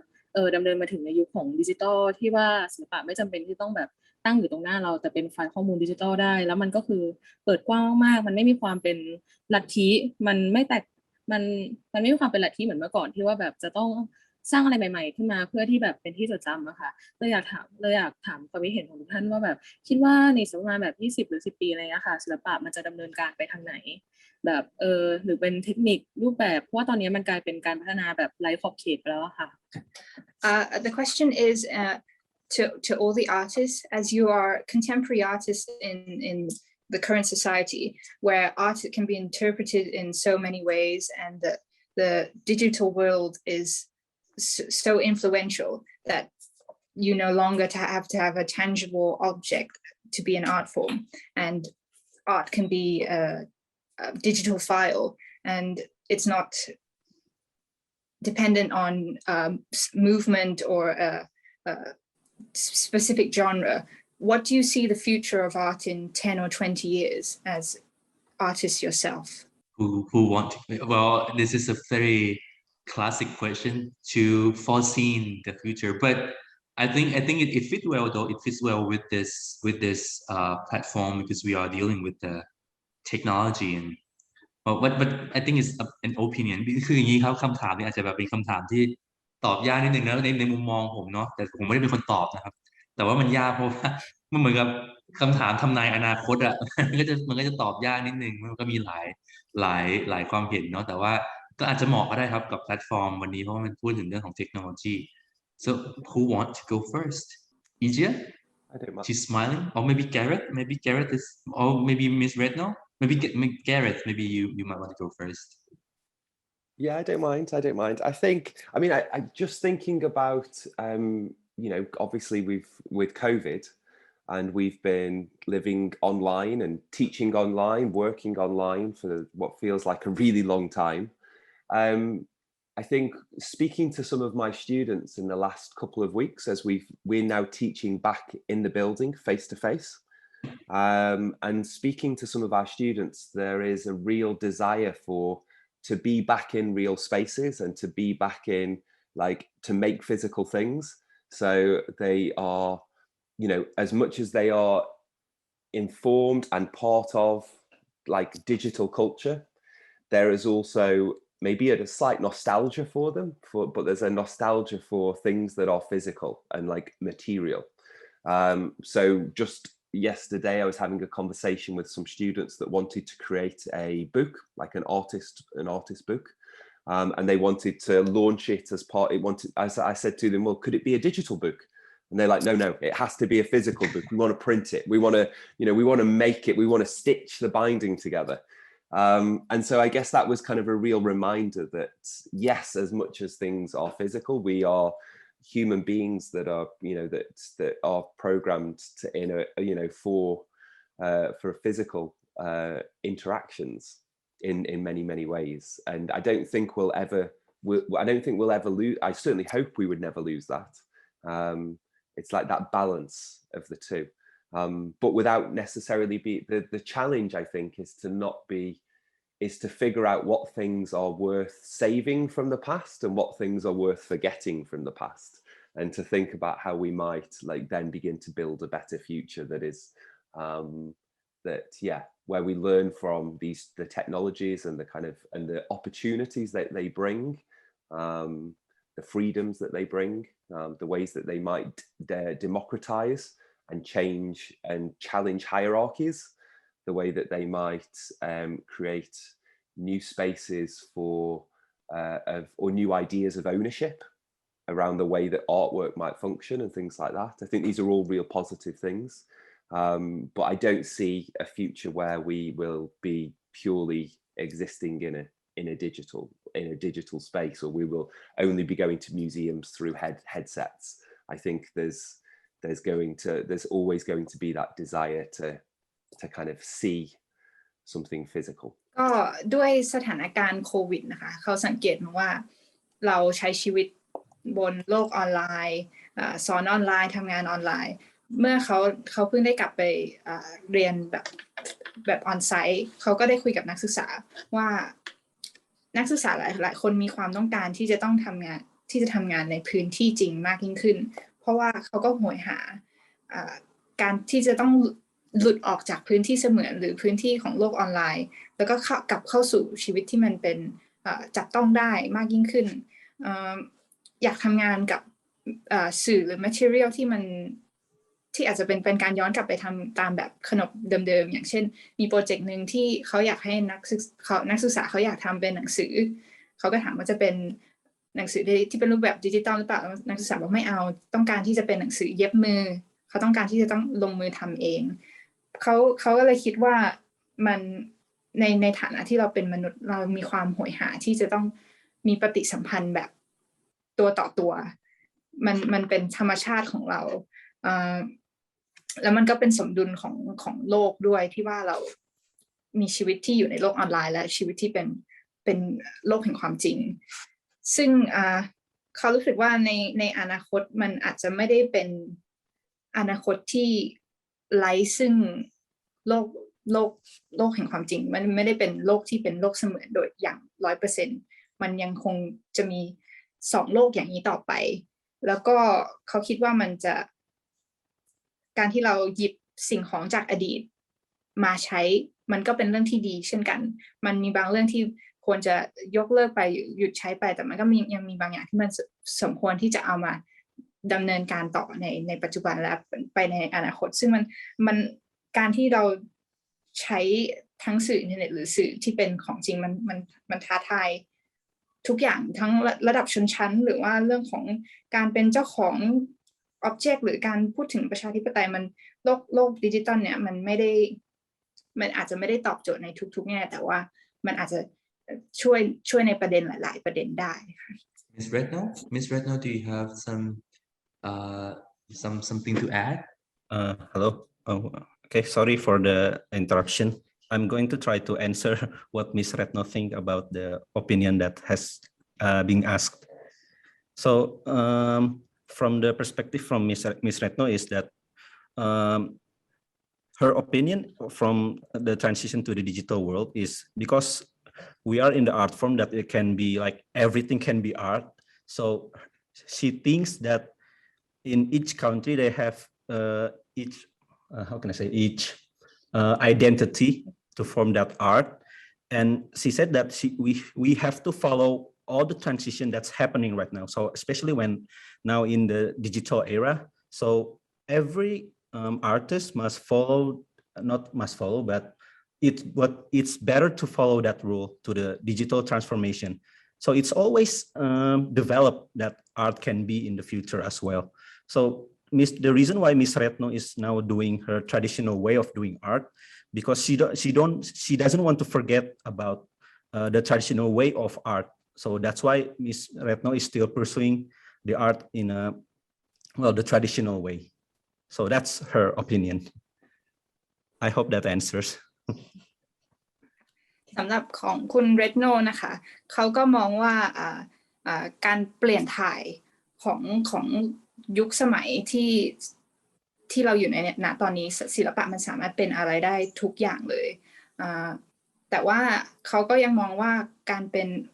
อัตลักษณ์และก็เอกลักษณ์ของวัฒนธรรมแต่ละที่มันก็ยังมีความสำคัญอยู่โดยเฉพาะในยุคเปลี่ยนถ่ายดิจิตอลนี้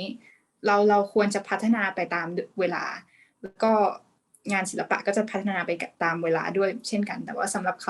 ารู้สึกว่าเขาอยากจะอนุรักษ์เทคนิควิธีการที่เป็นแบบขนบประเพณีไว้ไม่ให้มันหายไปในการเปลี่ยนถ่ายของยุคสมัยนี้ด้วยค่ะ I-Chieh, do you have some additional comment? I think as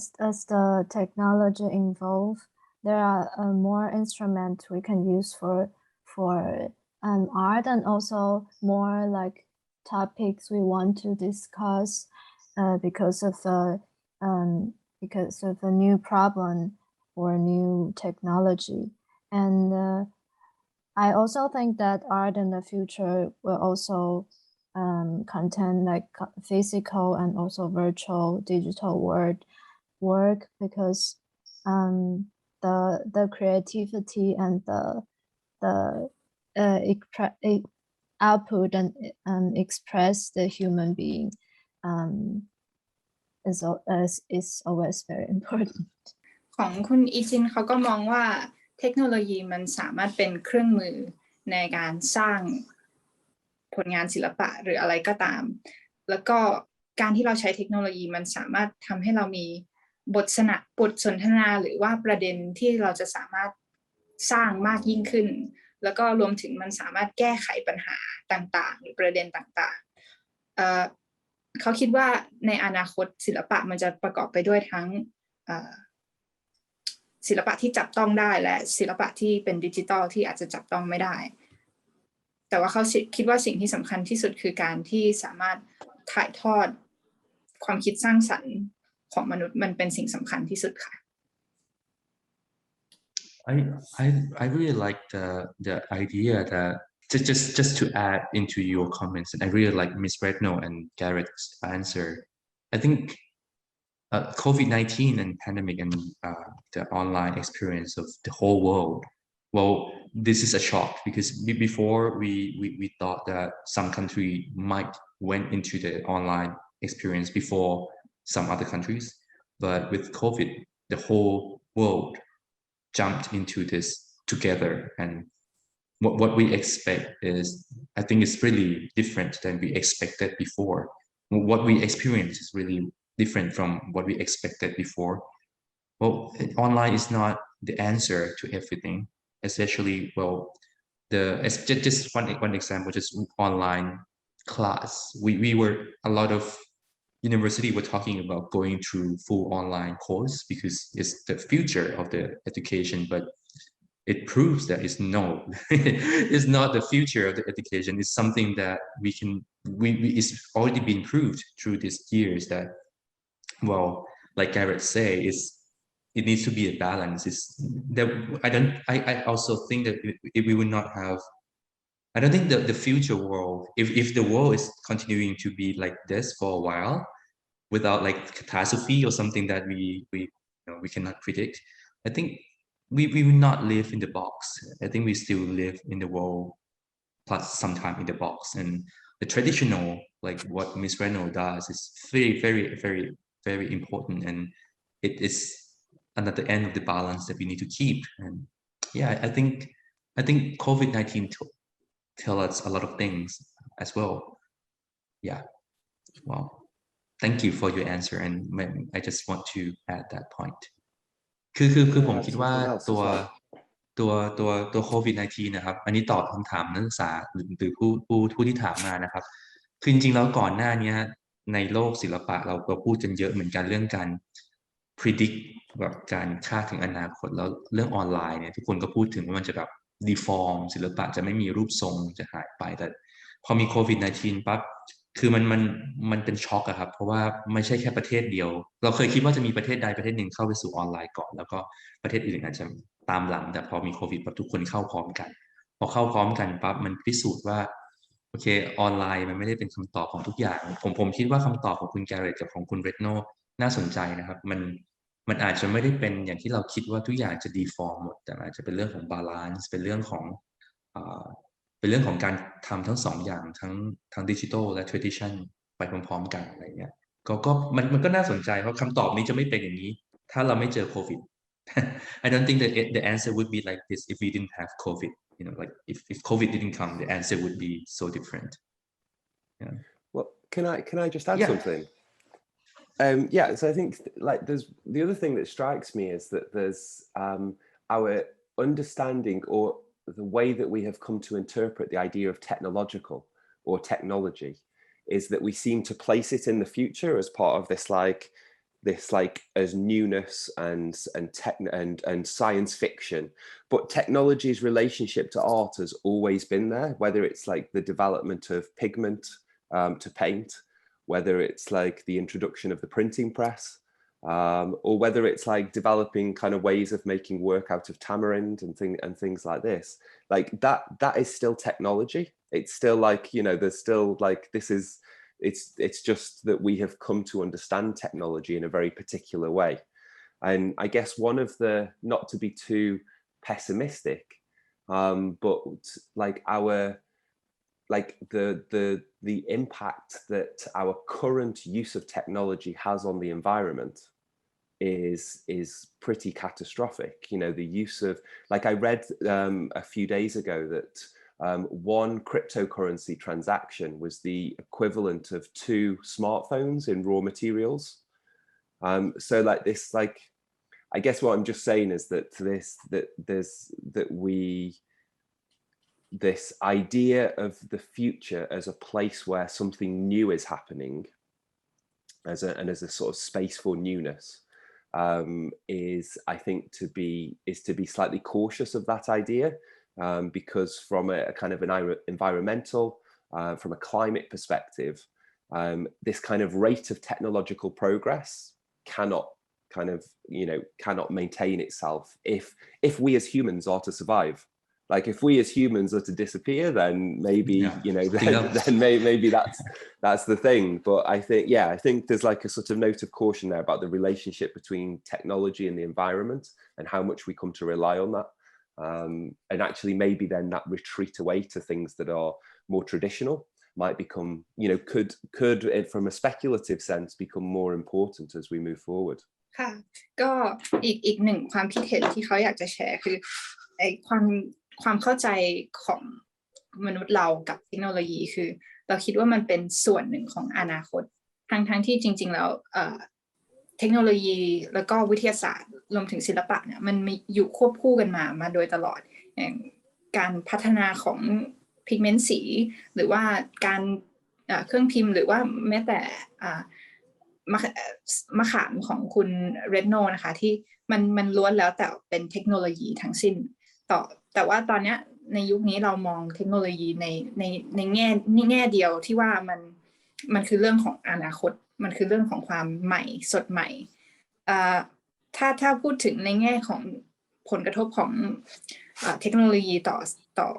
สิ่งแวดล้อมในปัจจุบันเนี่ยเขาก็มันค่อนข้างส่งผลกระทบค่อนข้างมากเลยทีเดียวอย่างเขายกตัวอย่างที่ว่าเขาอ่านมาว่า1คริปโตการแลกเปลี่ยน1คริปโตมันเท่ากับการใช้วัสดุที่เป็นสมาร์ทโฟนหรือโทรศัพท์2เครื่องก็คือมันใช้ทรัพยากรเป็นจำนวนมากการที่เราเห็นอนาคตว่ามันเป็นพื้นที่แห่งความใหม่เราต้องก้าวเข้าสู่ไอเดียนี้ด้วยความระมัดระวังด้วยแล้วก็คำนึงถึงสิ่งแวดล้อมแล้วก็เราต้องคอยสังเกตว่า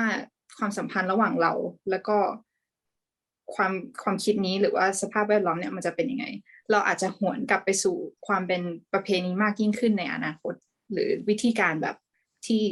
ไม่ได้ใช้เทคโนโลยีเป็นตัวตั้งตัวตีขนาด Any question any more question from the audience มีคำถามเพิ่มเติมอีกไหมครับขออนุญาตถามเพิ่มได้ไหมคะได้ครับก่อนอื่นก็คือขอบคุณสำหรับ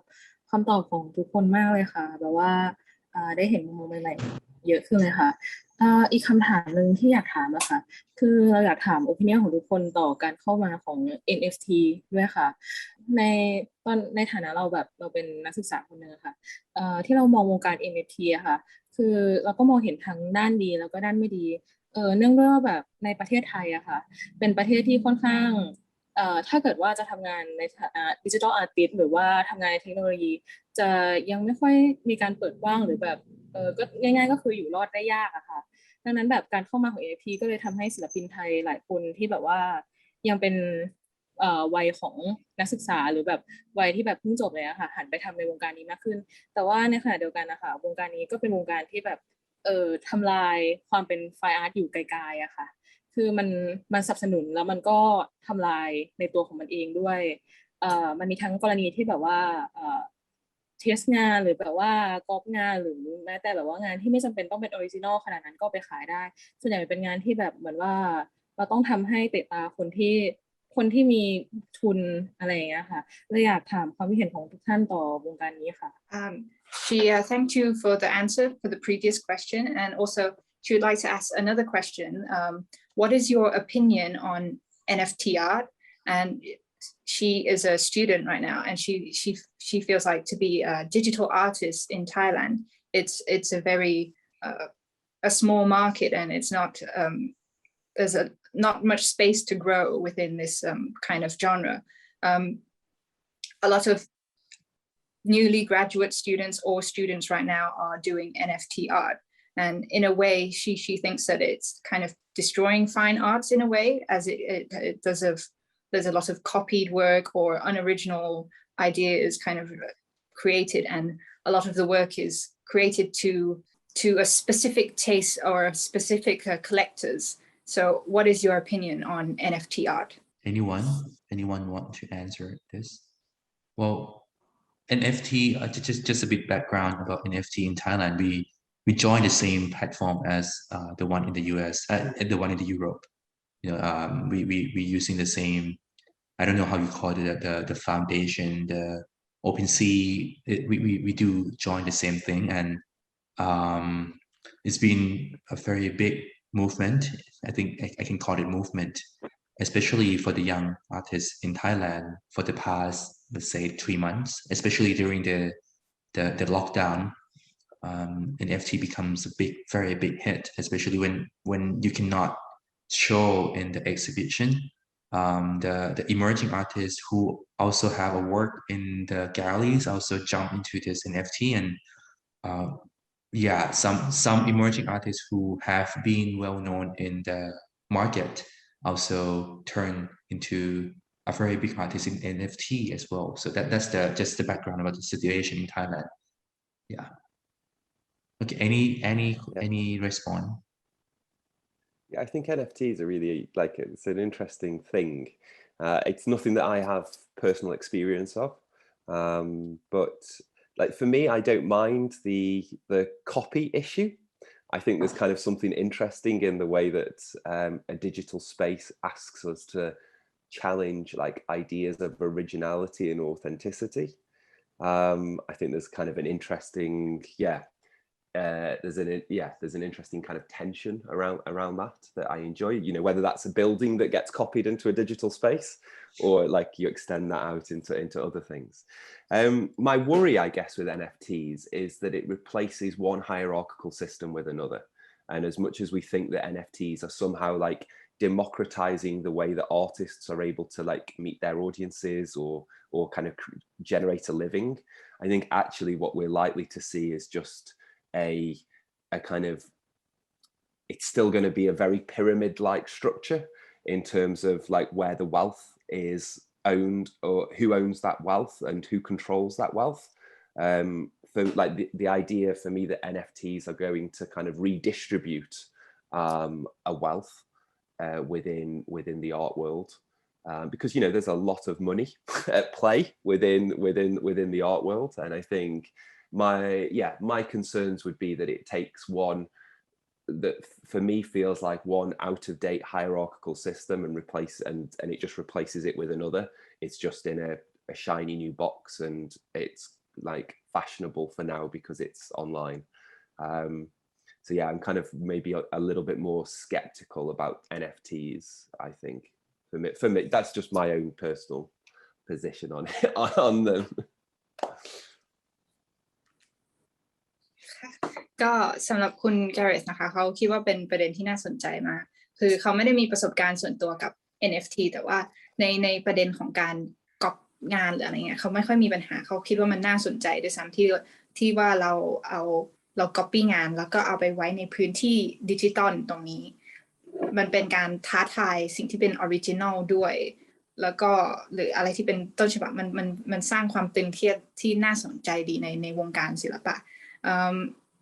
แต่ว่าสิ่งที่น่ากังวลใจสำหรับเขาคือมันเป็นระบบที่กำลัง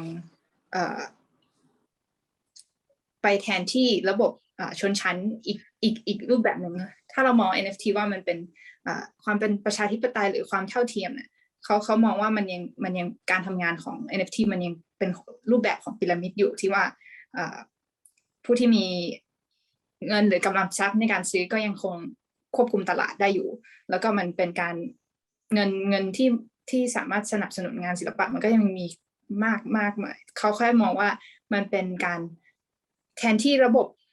ชนชั้นแบบเก่าด้วยการทำให้มันเป็นรูปแบบใหม่แล้วก็ใส่กล่องที่สวยงามมากยิ่งขึ้นหรือว่าเป็นเหมือนประดับให้มันดูดีขึ้นด้วยความเป็นเทรนด์ความเป็นแฟชั่นเขาก็เลยอาจจะมีมุมมองที่เป็นแง่ลบต่อ NFT หน่อย So I-Chieh, Miss Retno, I-Chieh, any comment? I actually didn't do a lot of research on NFT, but I think for like selling like digital art and for example like model or video, it's for me kind of make more sense to make more sense that we sell a video art or like a digital art, we give the collector a USB and the contents of the data and a paper of certificate and authenticity. So if for digital art, it kind of make more sense that it's sell and buy an NFT form.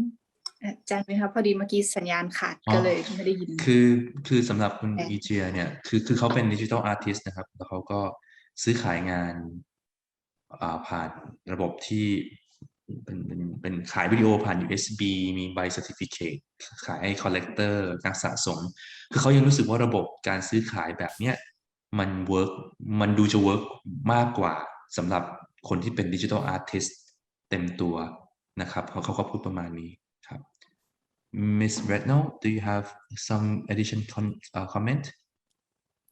Okay, I will try to answer, Win. So her opinion on this, that because the world is still, I mean, like our condition now is still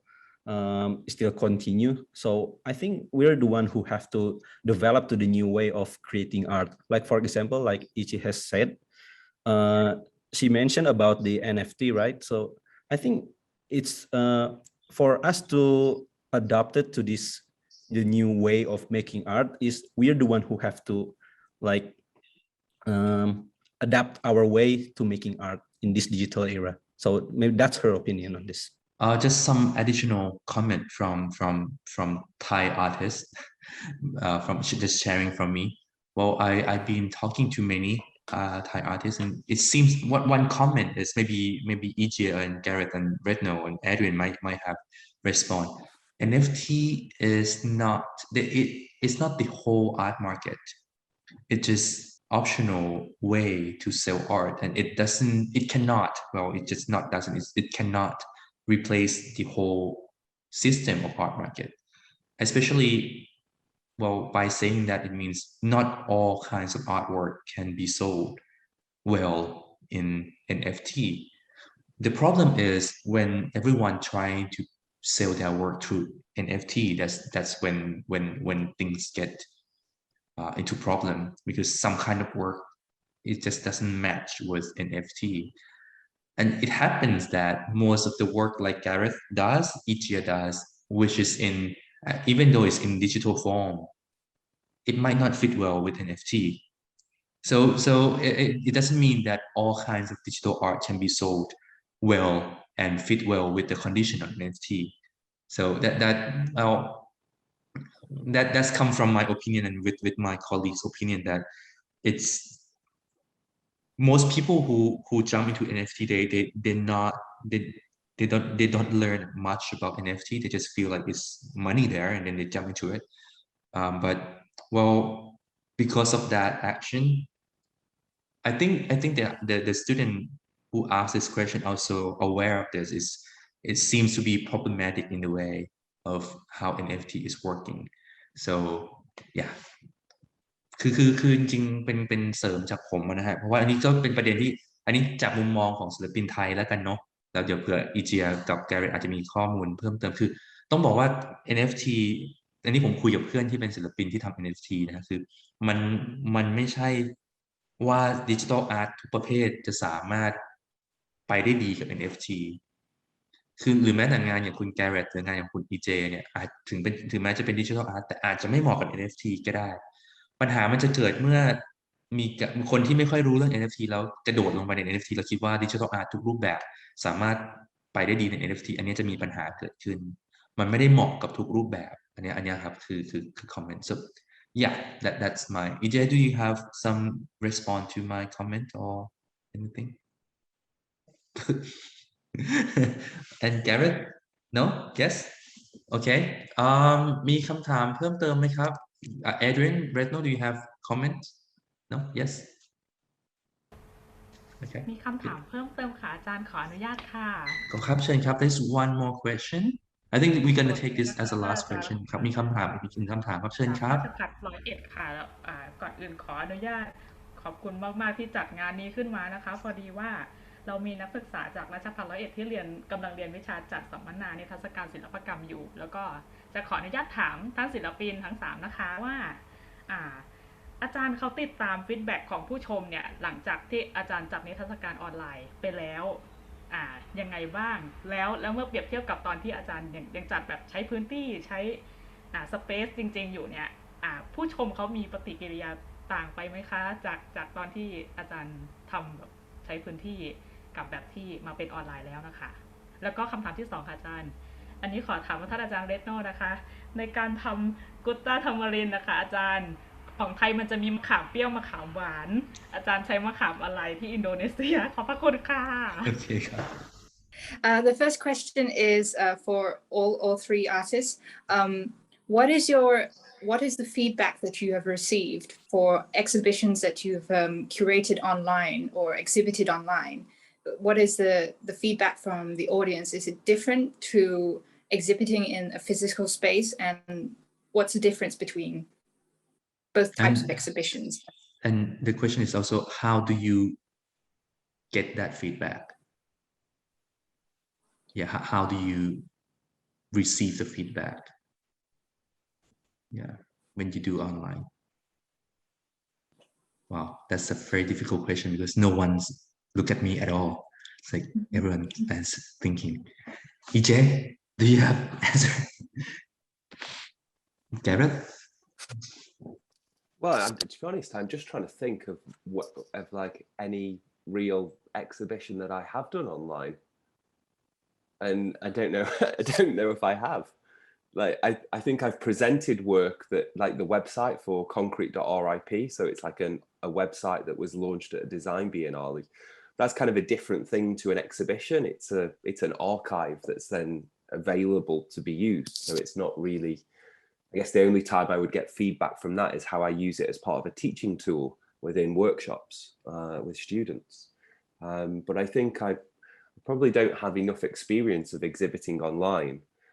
to be able to really answer that question in a meaningful way, I'm afraid. I think most of the exhibitions that I've done have been physical, and actually the last year or so I've just been concentrating on writing. So it's been, sort of COVID for me has been about writing PhD as much as anything, not, so yeah, I don't really feel I'm best placed to answer that one, I'm afraid. สำหรับคุณ Gareth นะคะเขาคิดว่าเขาไม่แน่ใจว่าช่วงโควิดเนี่ยเขาได้แสดงนิทรรศการออนไลน์บ้างหรือเปล่าแต่ว่ามันมีงานที่เป็นconcrete.com ที่อยู่ในแชทนะคะเป็นเว็บไซต์ที่เขาปล่อย แต่ว่ามันเป็นงานเชิงคลังข้อมูลมากกว่าเป็นนิทรรศการเขาก็เลยรู้สึกว่าวิธีเดียวที่เขาได้ฟีดแบ็กจากตัวเว็บไซต์นั้นก็คือ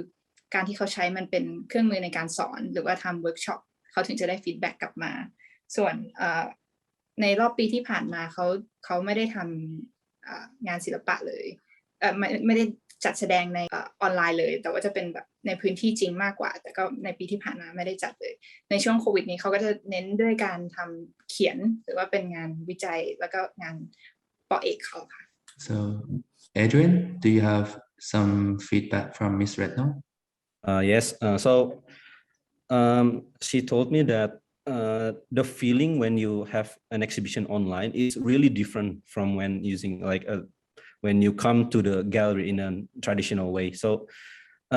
Ms. Retno think that especially when the art have to be like a bit of interactive. I mean, you have to touch that feeling that I think that kind of feeling cannot be replaced by an online exhibition. So it's really different compared to the traditional way of exhibiting art rather than today's virtual gallery. So her opinion on this is like she is not happy about the virtual way of showing online because sometimes her art have to be interactive so that we can feel and we can touch, and the technology cannot provide those kind of feeling. So I hope that's answered the question. สำหรับคุณเลตโนนะคะเขาก็รู้สึกว่าการประสบการณ์ในการรับรู้งานระหว่างการนิทรรศการออนไลน์กับพื้นที่จริงมันต่างกันมากศิลปินหลายๆคนมันต้องมีผลงานที่ต้องมีปฏิสัมพันธ์ร่วมกับตัวผลงานซึ่งในโลกของ virtual gallery หรือว่าแกลเลอรี่เสมือนจริงมันไม่สามารถให้ความรู้สึกแบบนั้นได้การที่จัดแสดงในพื้นที่จริงมันสำหรับตัวผลงานของคุณเลตโนมันสื่อสารได้มากกว่าการที่เป็นภาพเฉยๆบนโลกออนไลน์ค่ะ I-Chieh? Actually, I only have one experience to do online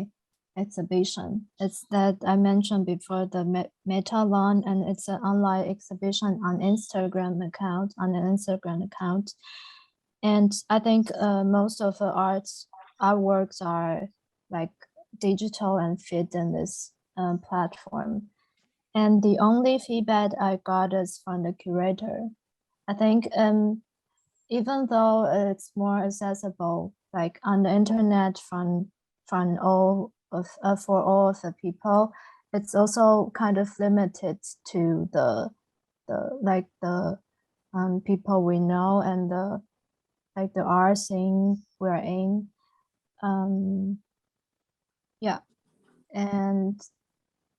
I think online exhibition also doesn't work for all kind of artworks. It only works better when you already know it's an online exhibition and you think of a better form for this kind of exhibition form. สำหรับคุณอิจินเขาก็มีนิทรรศการเดียวที่เขาร่วมแสดงที่เป็นออนไลน์ก็คือที่อยู่ในสไลด์ก่อนหน้านะคะเป็นการแสดงงานผ่าน Instagram ซึ่งผลงานส่วนมากก็จะเป็นดิจิทัลกันหมดเลยส่วนฟีดแบ็กที่เขาได้ก็ได้มาจากคิวเรเตอร์ของตัวงานนะคะเป็นฟีดแบ็กทางเดียวที่เขาได้กลับมาเขามองว่ามันการที่แสดงงานออนไลน์มันถูกจำกัดไปด้วยบุคคลที่เรารู้จักหรือว่แวดวงการที่เราอยู่มันถูกจำกัดมากยิ่งขึ้นแล้วก็ผลงานที่จัดแสดงมันไม่ได้เหมาะสำหรับการแสดงออนไลน์ทุกอย่างนอกจากว่าเราจะออกแบบให้สอดคล้องกับการถูกแสดงออนไลน์แต่ว่าถ้าเราทำมาก่อนแล้วเราต้องไปจัดแสดงออนไลน์บางทีมันไม่ได้เหมาะค่ะ So there's one question to Ms. Retno. She had a second question, just an easy one. Because we also have tamarind in Thailand, and just want to ask that in Thailand there is a sweet type and a sour type. Which type that you use? It's a very technical question. Which type of the tamarind that you use to create your technique? The one Ms. Retno used is the acid type.